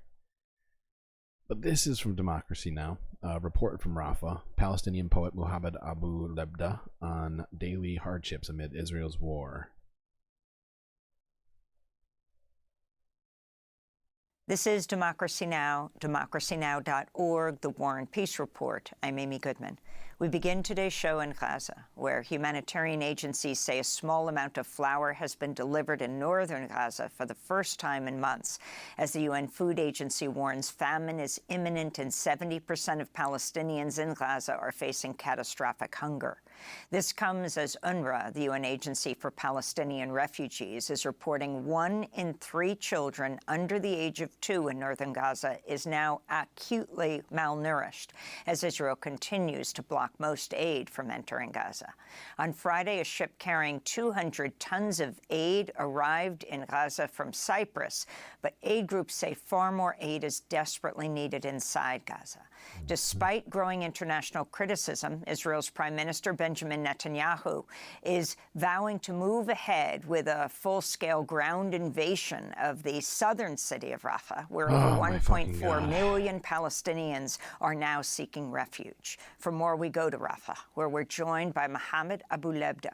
He's a poet and a translator. Every time I hear that sentence, I just start shaking my head just back and forth. I can't even stop it. I'm just like sitting here shaking my head like, what the fuck is the plan? Where are they gonna go? How is this not literally a planned massacre of a bunch of civilians, refugees, in tents? What the fuck? He used to translate Edgar Allan Poe, but now translates for the International Medical Corps.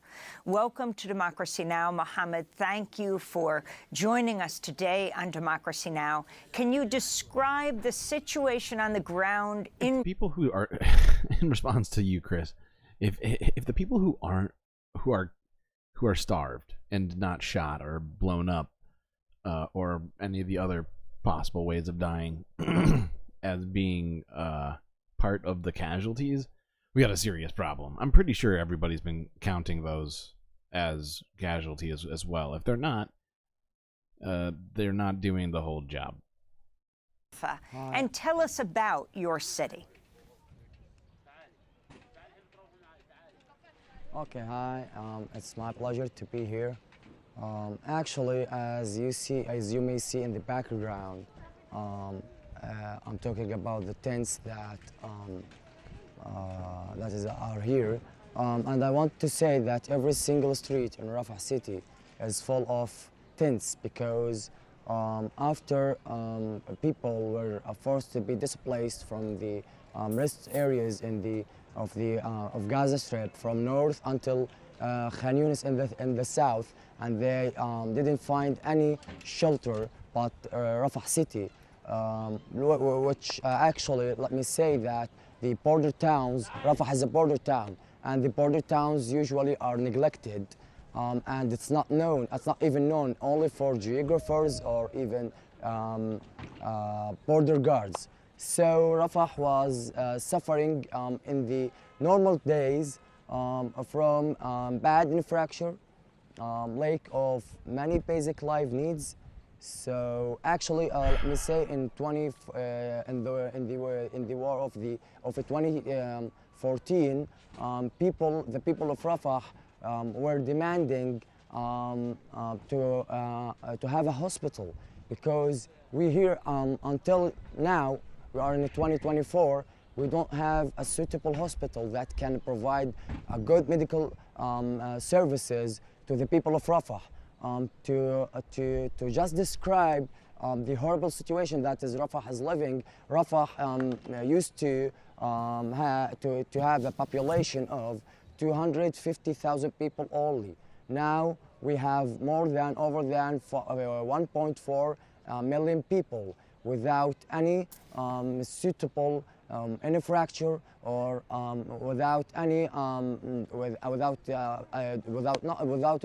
not providing them with the necessary basic life needs. Okay, the situation in the north of Gaza is really horrible, but let me say in Rafah there is no big difference actually, People here are suffering from several things. Actually, you need to wait on lines, and maybe you may spend the whole day on lines just to have some bread, or even to have a clean water, because most of the water here is polluted and it's not suitable for the human use. Now, I'm just pausing this because I'm reading something while I'm listening to him. On the UNHCR, the UN Refugee Agency website. And this was in June of last year. According to the UN Refugee Agency, there were over 2.4 million refugees in need of resettlement. That's not even the global number. I couldn't actually somehow find the global number. I'm sucking at doing my job right now, but just think about that. There were over 2.4 million refugees in need of resettlement at the time of this article that was written last year, almost 10 months ago now, nearly 10 months ago. And since then, there's been multiple refugee crises taking place, and my estimation must be over 5 million refugees right now in need of resettlement and or return. And it's freaking crazy and out of control. I think it actually might be even higher, but I'd have to really dig down, start writing some numbers down, putting them all together. It's important to mention that above all of this, the shooting and the bombing is still continuing here in Rafah. Actually, even if Rafah was declared as a safe place. Mohammed Abu Lebda, the Biden administration has said they have a red line that would be the Prime Minister having the Israeli troops engaging in a full ground invasion in Rafah if he doesn't present a plan for how Palestinians would be dealt with on the ground, civilians. Israel announced it wants to transfer most of the more than 1 million Palestinians in Rafah to what it calls humanitarian islands in other parts of Gaza. Can you explain what that means and what people are saying, how they are preparing? Okay, actually, to be honest, I don't... Yeah, and Morbius Dragon is right that Chris Garrett is right. I'm not... But the thing is, I'm just being optimistic, okay? I know this is technically the Doomer report to, varying degrees, but really, I still want optimistic, right, in my life. I want to have optimism. I want to solve the doom. I don't want it just to be some sort of voyeuristic watching of the world burning down. I'd like to somehow see these things stop, see actual effective, reasonable changes made. I don't know what does it mean even, because I never heard about something called safe islands or something like that in Gaza Strip. So it is the first time I heard it after reading the news. Actually, there is no effective plan that can easily transfer or move over than 1.4 million people here from Gaza Strip, so from Rafah City. I mean, even to another areas where the IDF is still working there. So to be clear, it's not an effective plan. Actually, to be honest, me and the rest of the Rafah people don't know even what they are talking about, because it is the first time to hear about this. But I can ask that the American government is to put a real pressure and a serious pressure on the Israeli government so they can prevent them seriously and honestly to invade Rafah, because invading Rafah means that there is a true catastrophe that is coming. even if we are still living in a catastrophe, actually, because the situation here cannot be described. So invading Rafah means that you will end the teeny hope that is still we still have. So what does this mean to me? Actually, I'm actually a little bit worried about the safety of the entire people here, because invading Rafah, which means that you can hear it in his voice. He's genuinely like terrified and feels like he has. You can tell he feels like he has no power, and he's not wrong. Like he's just a one man. You know, he's a poet and a translator, and he is completely he and his entire people, essentially the ones that are still left in Rafah, are in dire a dire position right now. And he's right. America needs to put severe pressure on Israel to stop them from doing what they're planning on doing. They've been projecting what they're planning on doing for over 2 weeks now, I want to say. They've been talking about invading Rafah, and they're now saying that they are going to do it very shortly. And it's like, it's the worst form of edging ever. It's reverse edging.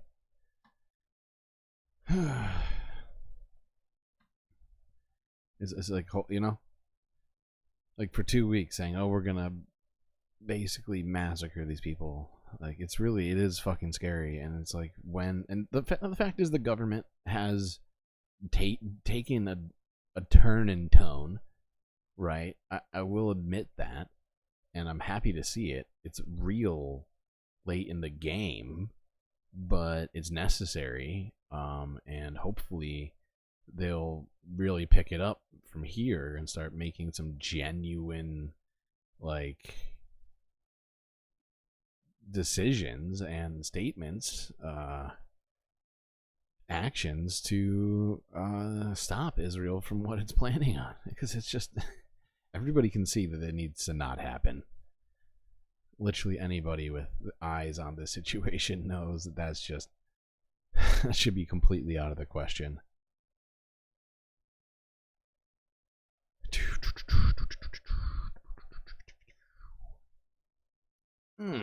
Good. We're on this video now. Alright. This next video. Oh, I thought we watched this already. Oh, this is a different one. Alright, I think we're going to actually skip this, because we basically covered this already. We know that Israel's been attacking Al-Shifa on the regular, even though they provided zero proof aside from a calendar that had nothing to do with Hamas as evidence. Oh, right, and a supposed bag of AKs, I think. Like, that was supposed, by supposed, I mean, it was clearly a bag full of guns. Who put it there? There was no context to the video. All we saw was like a 5-second clip of them already in a room with a bag full of guns in a MRI station that seemed to be taken down. And it's just it's a little weird that they have zero evidence for anything. By weird, I mean telling. Alright, let's watch this next video. This is a difficult video to watch from 10 hours ago. This is entitled Catastrophic Famine is Imminent in Northern Gaza.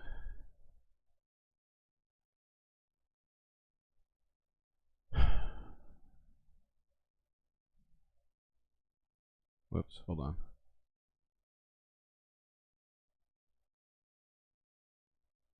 In Gaza, where there's little food available, you take what you can find. Boiled up, these plants fill a gap, but not for long. My mother taught us the difference between each plant, and we started to recognize them. Each of us eats half a piece of bread a day. Elsewhere in Rafah, a mother mixes crushed biscuits with milk and water to feed her daughter. Half a piece of bread a day. That is insane. That is so much less nutrition than people need. Especially due to the fact that Palestine is filled with young people who are growing still. Like, it's fundamental to kids' development to have enough nutrition. Before the war, I used to feed her fruit and vegetables, but now I can't provide these.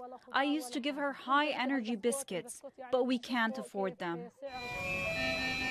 Doctors at the neonatal intensive care unit at Emirati Hospital say an increasing number of babies are dying because of acute malnutrition. Most are born with breathing problems, so we place them in incubators until they gain the proper weight, and then they're discharged. Unfortunately, after 5 days or a week, the baby returns in a bad condition. Many of them have died. The Global Body Monitoring Famine, the IPC, says Phase 5 on its scale is the most severe and is classified as famine. It occurs when at least 20% of the population is facing an extreme lack of food, 30% of children are suffering from acute malnutrition, and 2 people in 10,000 are dying each day due to starvation. The IPC warns... I mean, the fact is I see your comparison, Bad Lefty, and it's not inaccurate. And when I see pictures like this, all I can think about is the pictures I've seen of the Holocaust, and is right? classified as famine.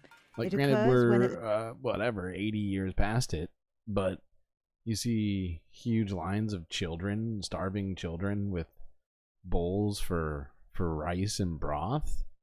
Like, the comparison is like it's right there, and you know. One genocide looks like another, even if they're different people in different places. 20% of the population is facing an extreme lack of food, 30% of children are suffering from acute malnutrition, and 2 people in 10,000 are dying each day due to starvation. The IPC warns famine is imminent in northern Gaza and could occur any time between now and May. UNICEF estimates 1 in 3 children younger than 2 is malnourished there, a number that's doubled since January. The doctors are reporting that they no longer see normal-sized baby. What they do see, though, tragically, more stillborn births, more stillborn babies, and more neonatal deaths, caused in part by again, the malnutrition, dehydration, and the complications. The UN says the catastrophic levels of hunger demand the immediate opening of more channels to deliver assistance. So far, only a fraction of what's needed to stop people starving has arrived. The Gaza Strip is dying slowly, if not from the missiles, then from hunger. If not from hunger, then from dehydration. Palestinians hope the IPC's warning will improve conditions on the ground. For the time being, and until much more aid arrives, hundreds of thousands of people are facing the possibility of starvation. Victoria Gatenby, Al Jazeera. UN Secretary General Antonio Guterres has commented on the report by the Global Body Monitoring Famine. He said the hunger crisis in Gaza is entirely man-made. This is the highest number of people facing catastrophic hunger ever recorded by the Integrated Food Security Classification System anywhere.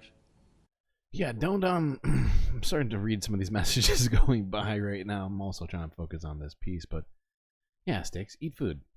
Okay? I hear where you're at, and I totally get it. And I feel like I've definitely been eating less as well, but you don't want to affect your health just because something bad is happening somewhere else. I think that is sort of flagellating yourself, if you will. And it's unnecessary. You know, I know you to be a reasonable person, I think, from what I've seen of you, limited as it may be. You get what I'm saying, though? Don't beat yourself up over something that you're not personally doing. And I understand the guilt, and I think we all feel that guilt, and that's why we're here. But don't overdo it. Just take care of yourself while all this is happening, because we need you to be strong to fight in the future. Anytime. This is an entirely man-made disaster, and the report makes clear that it can be halted. Today's report is Exhibit A for the need for an immediate humanitarian ceasefire. I call on the Israeli authorities to ensure complete and unfettered access for humanitarian goods throughout Gaza, and for the international community to fully support our humanitarian efforts. Meanwhile, the head of the United Nations Relief and Works Agency underscored the urgency of getting food into Gaza. Philippe Lazzarini also revealed that even as he works to help feed desperate Palestinians, he himself has been denied entry to Gaza when he tried to cross into Rafah earlier on Monday. Yeah, no kidding. Everybody's being denied access to Rafah. Quite literally.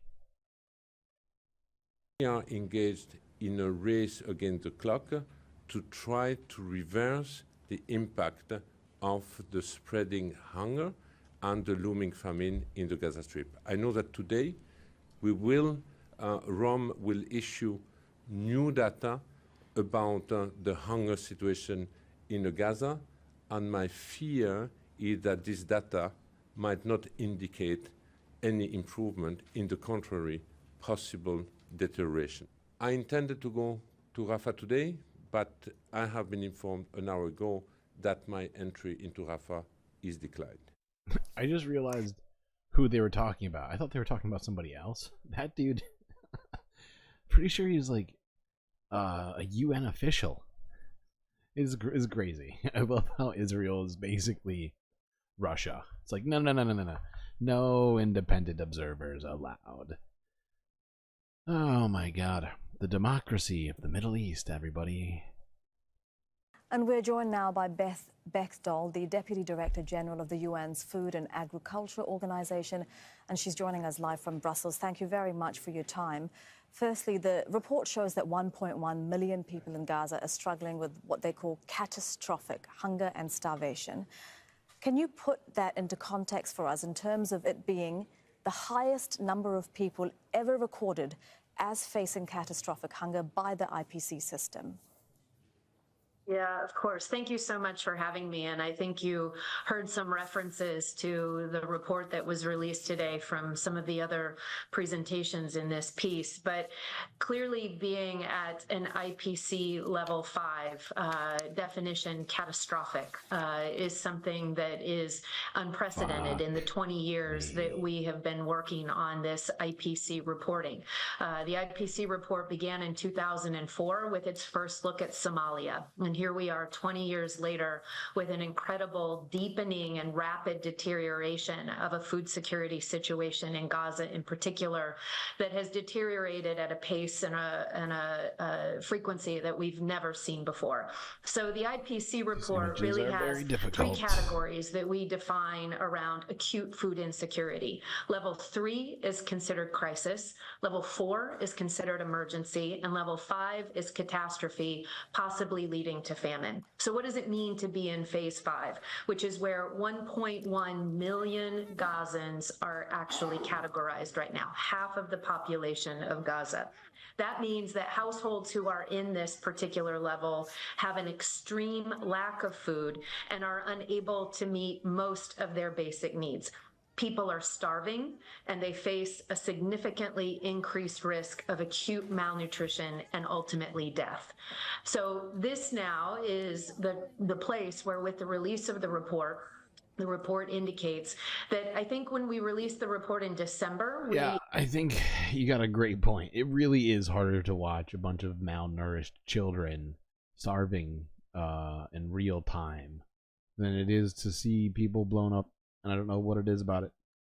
I think it might have something to do with the normalization of violence in our culture to some degree. But it is... yeah. It's tough.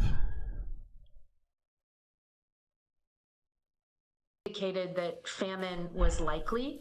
This now puts us into a position, whereas the report indicates famine is imminent. And the World Food Programme director has said that if we wait until famine has been declared, that it is too late and that thousands more will be dead. I mean, that could not be a more stark warning, could it?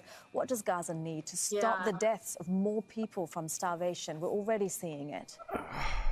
Yeah, if we wait, it's completely indefensible, as we've seen the data points that. And those premature babies, they are so hard to take care of. Having no supplies for them is catastrophic. Oh, fucking hell. This is truly going to affect an entire generation. I think that's to some degree why Israel is so determined to wipe them all out and out of their country entirely, to one degree or another. However it comes, I guess, you know? Fucking disgusting, dude. We're gonna continue watching this fucking video because the word imminent is so very descriptive of the situation. Showing us just how much the deterioration is taking place. I couldn't agree more with some of the other commentators. You absolutely need, first, a cessation of the hostilities and the conflict itself, but even within that, the need for an immediate humanitarian ceasefire. The humanitarian access needs to be provided, and it needs to come through border crossings. It needs to come by land. It is so commendable to see so many of the alternative approaches that countries and other partners are trying to provide, whether it's been airdrops, whether it's President Biden's plan to build a specific port, whether it's the sea lanes that are trying to be opened up. But even with those types of approaches, those alternatives, it just cannot meet the supply that's needed in order to actually bring these numbers back down. The other real concern that I hope people begin to talk about is while we focus on shipping commodities into Gaza, those commodities are things like bread, flour, cooking oil. These are not nutritious, healthy food products. We're not speaking about fruits and vegetables and milk and protein that are so fundamental to human health and to children's health. This is another possible problem that I think we'll be seeing even more, is concerns about malnutrition and a lack of healthy diets, especially for children. Absolutely, and we have seen how much malnutrition has skyrocketed again, especially for children in Gaza. I know that one focus for your organization is keeping livestock alive. Why is that so important during such times? Yeah, it's a really great question, and I think a lot of times agriculture and its various sectors might be looked at as an economy, as a livelihood, as something that brings an income or economic activity to a farmer or to a village or a family.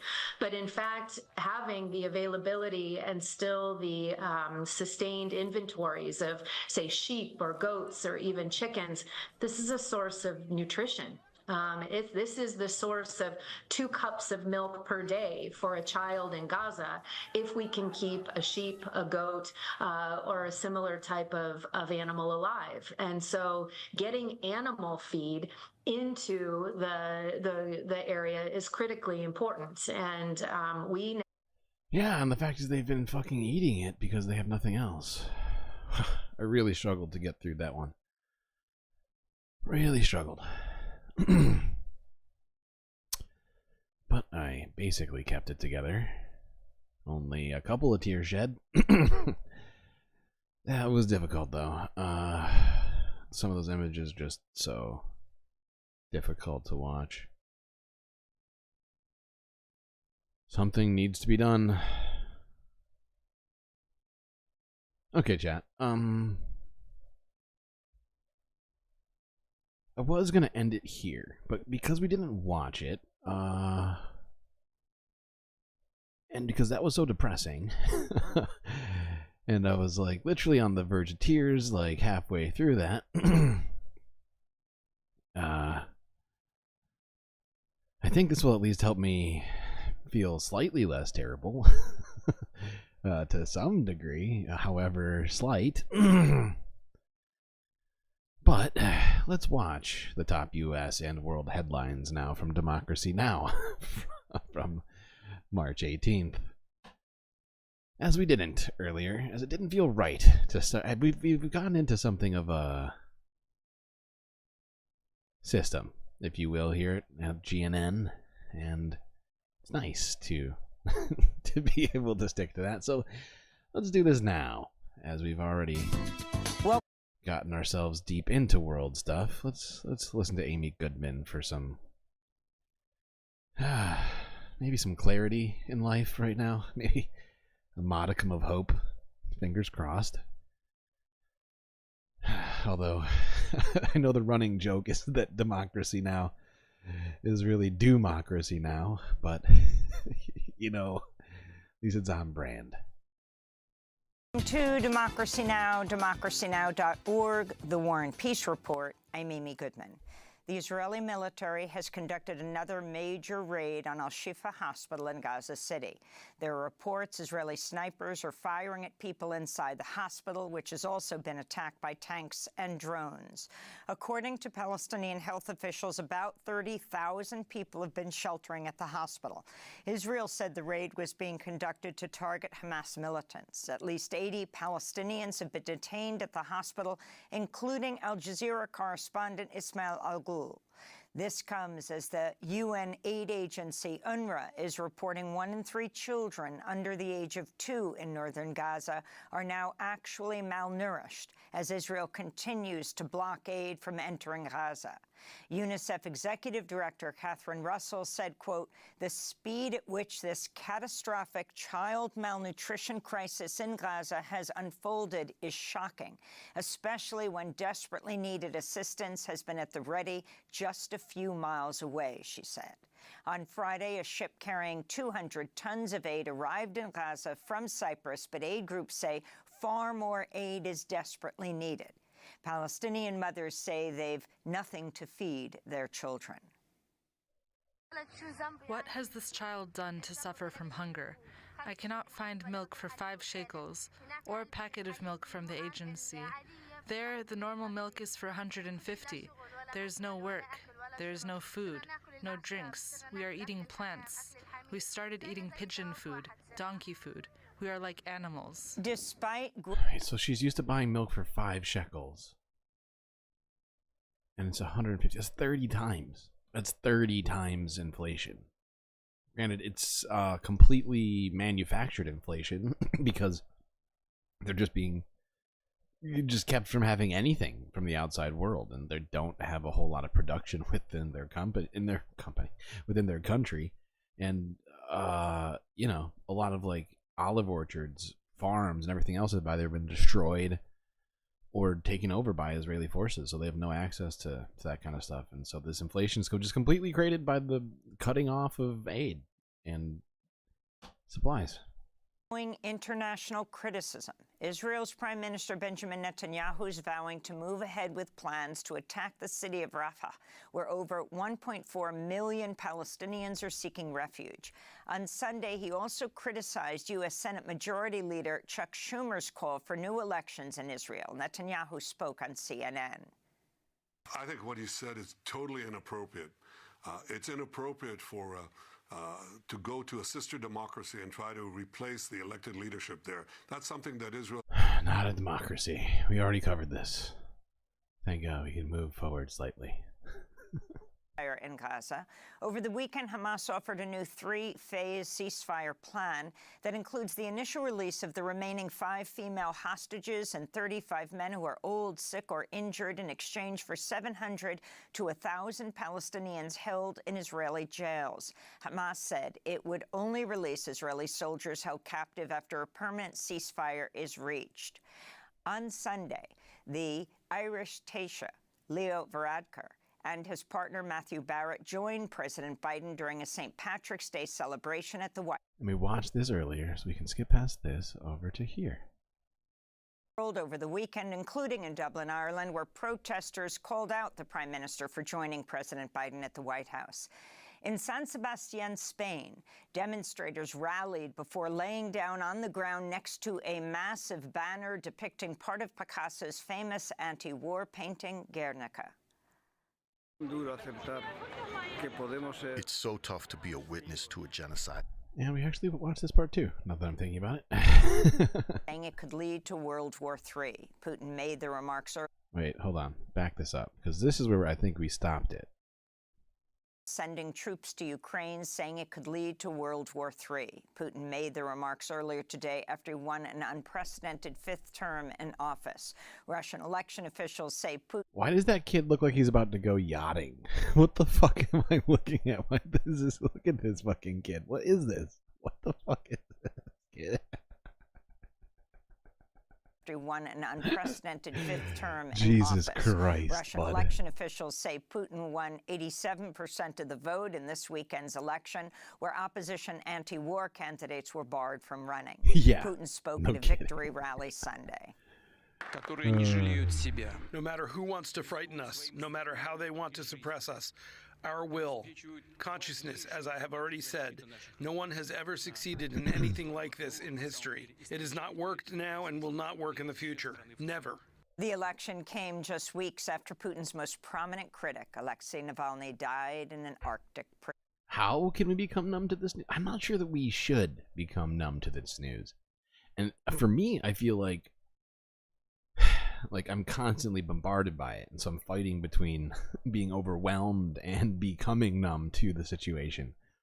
But it does seem to me to be completely of vital importance that we examine this kind of stuff on a regular basis, that we are not only focused on ourselves, as it's easy to become focused on because there's so much going on internally in our country with politics and discourse, but there's a whole world around us that we also need to be paying attention to as well, and not allow ourselves to become jaded and just accept the status quo, but to fight for a future that makes sense, a future that we can hopefully live in and thrive in together. You know, fingers crossed, chat. Navalny's wife, Yulia, urged supporters to gather outside polling stations Sunday at noon to protest Putin. Yulia Navalnaya spoke after voting at the Russian embassy in Berlin. You're probably wondering what I wrote on the ballot papers, who I voted for. Of course I wrote Navalny's surname, because it just can't be so that a month before the election and already during the presidential campaign, Putin's main opponent, already imprisoned, was murdered.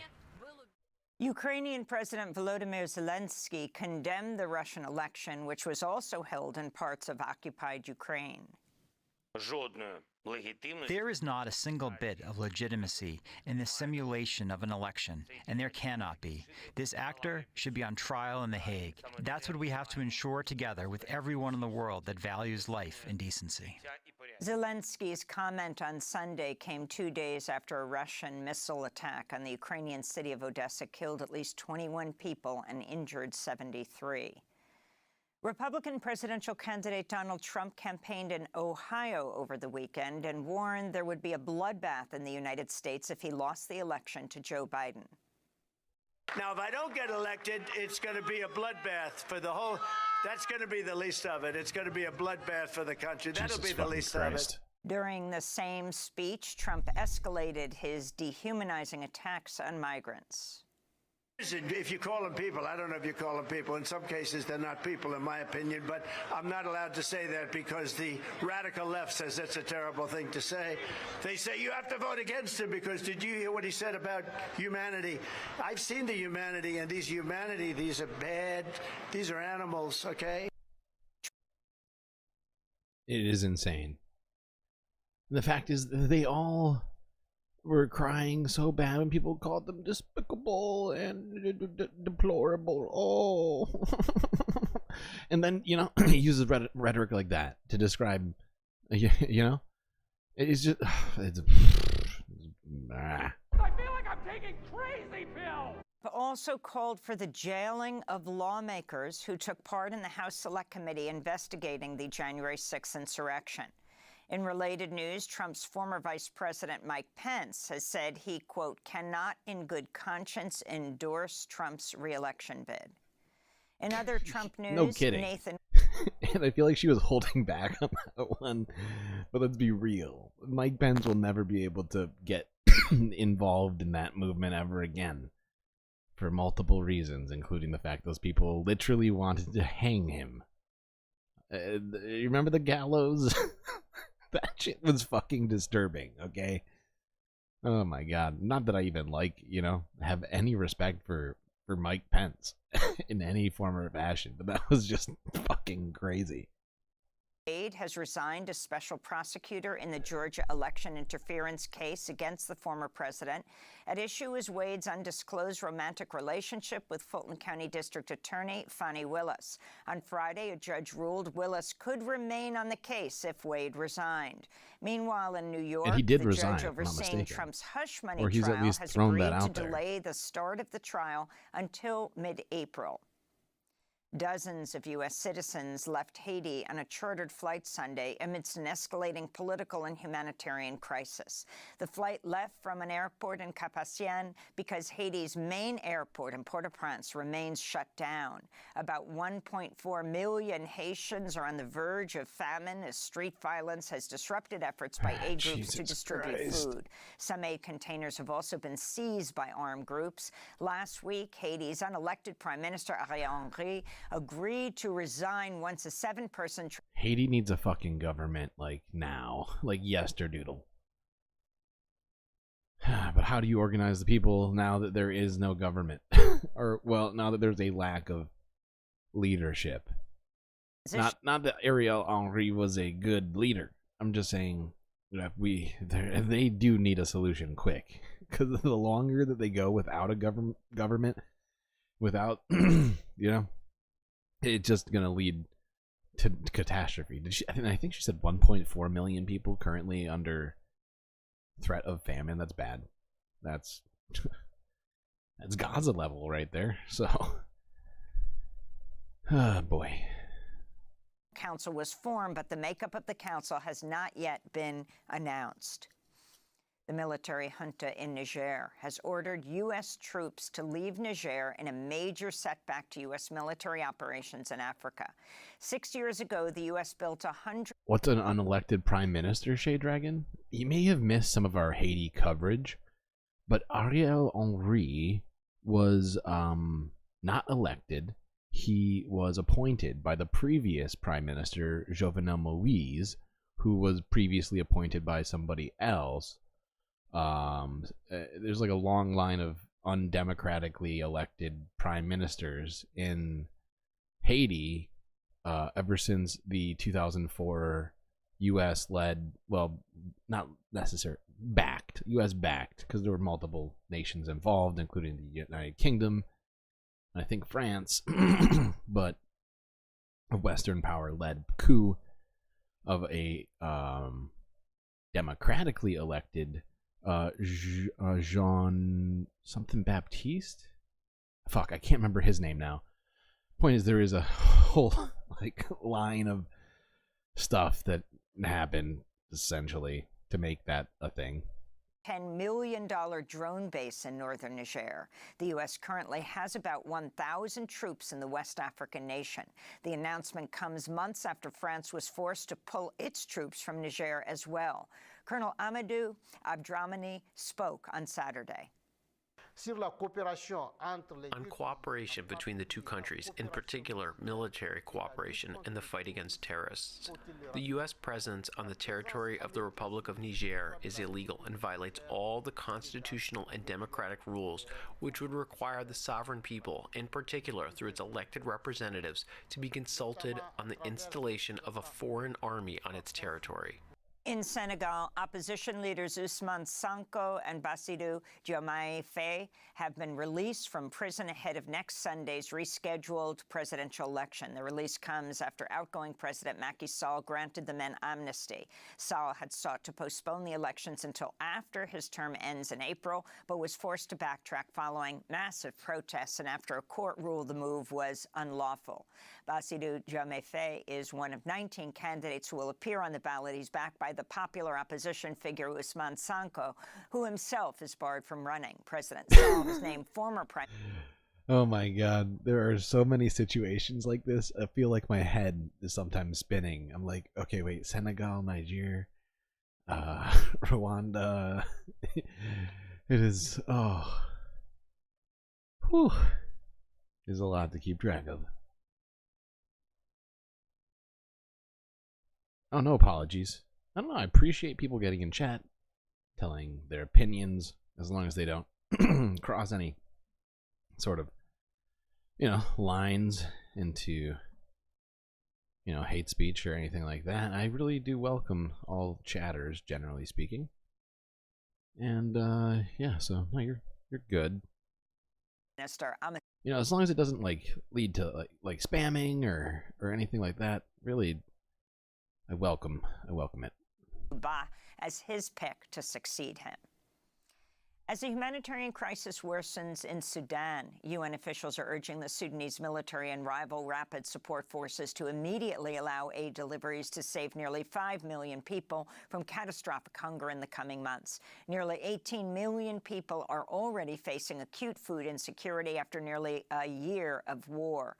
Fighting has devastated agricultural production, disrupted trades, blocked most access to humanitarian aid. UNICEF. Trying to do something serious. Why do I hate chat? I do not hate chat. That is fucking ridiculous, bad lefty. Okay, it's out of you're crazy. Hundreds of thousands of Sudanese children are suffering from severe malnutrition. The numbers of acutely malnourished children are rising, and the lean season hasn't even begun. Nearly 3.7 million children are projected to be acutely malnourished this year in Sudan, including 730,000 who need life-saving treatment. The needs for children in Khartoum alone are massive, but this is also true in Darfur, where I was last month on a cross-border mission through Chad. The scale and magnitude... I know this is sort of ridiculous, but tell me she does not look like a ghost. I don't know what's up with her camera. Her message is clearly important, but I have to go back 30 seconds because I could only focus on the fact that she straight up looks like a ghost. Am I losing it, chat, or are you seeing it too? Malnourished children are rising, and the lean season hasn't even begun. One in chat if you see it. Nearly 3.7 million children are projected to be acutely malnourished this year in Sudan, including 730,000 who need life-saving treatment. The needs for children in Khartoum alone are massive, but this is also true in Darfur, where I was last month on a cross-border mission through Chad. The scale and magnitude of needs for children across the country are simply staggering.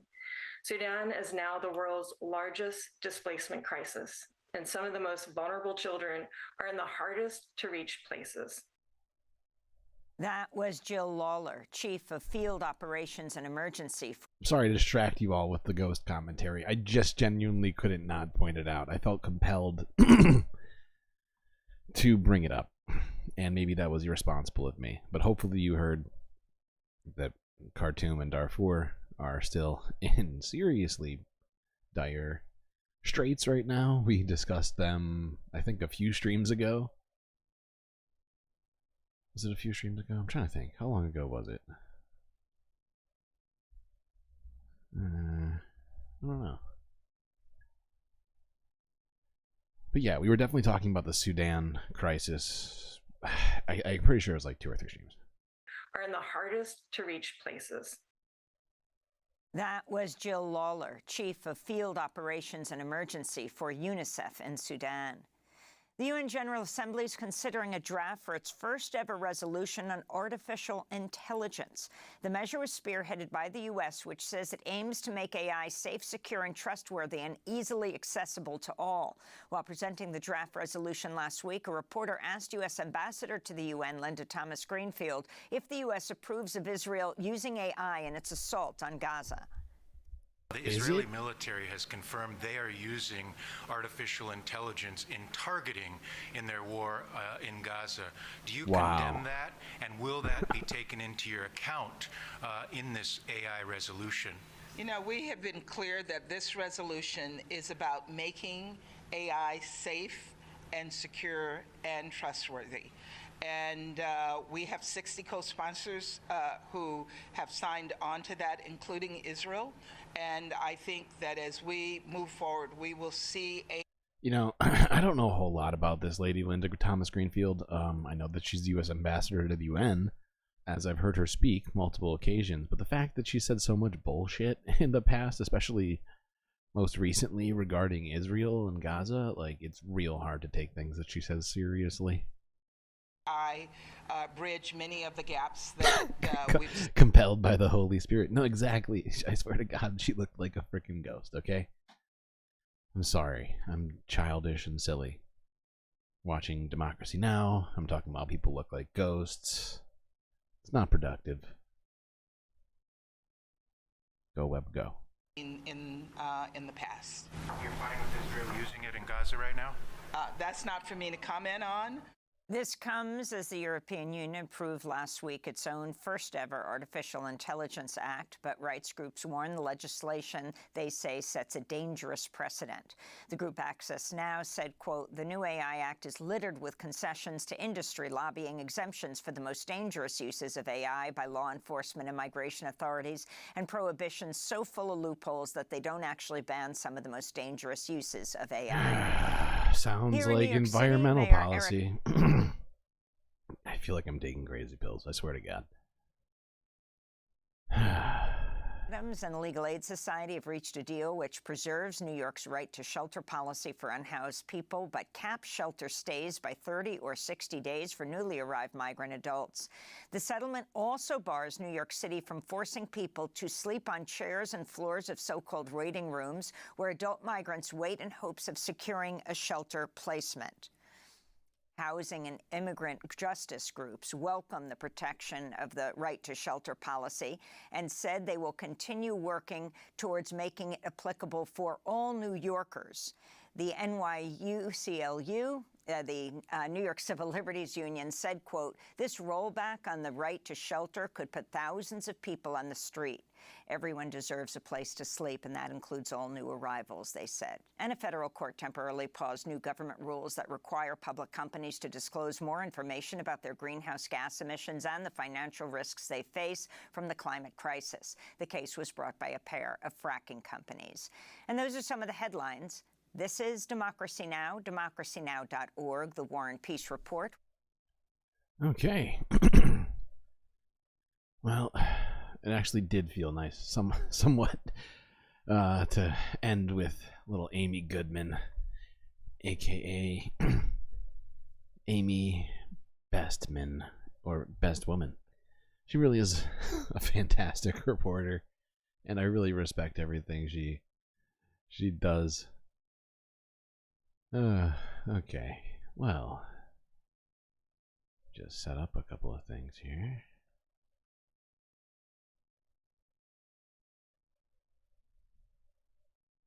Aw, Foxy. Yeah, you did kind of maybe slightly miss the most of the whole stream. I don't know exactly when he got in, but Goatman, yep.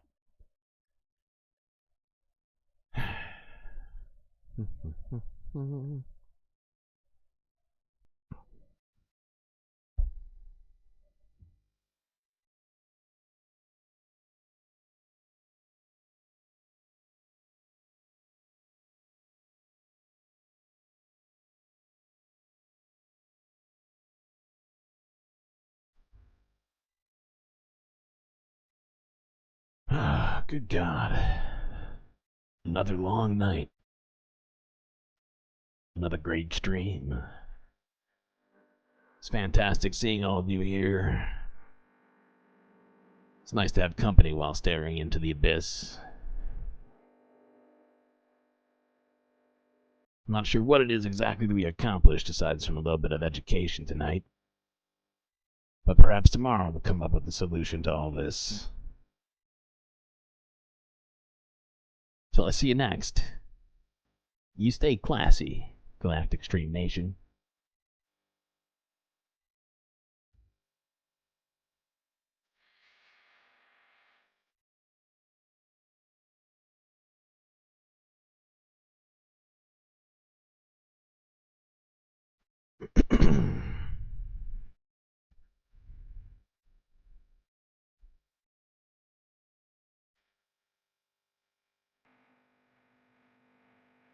Well, got another addition to the Galactic News Network producer list. Aaron W. This individual made the right choice in life. They decided to support the Galactic News Network by subscribing to my Patreon. All Galactic producers are incredibly necessary for this stream, including this one, Gabby, a fantastic individual. She was the first among hopefully many to come. Don't forget, show couldn't happen without people like this.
I don't want reality.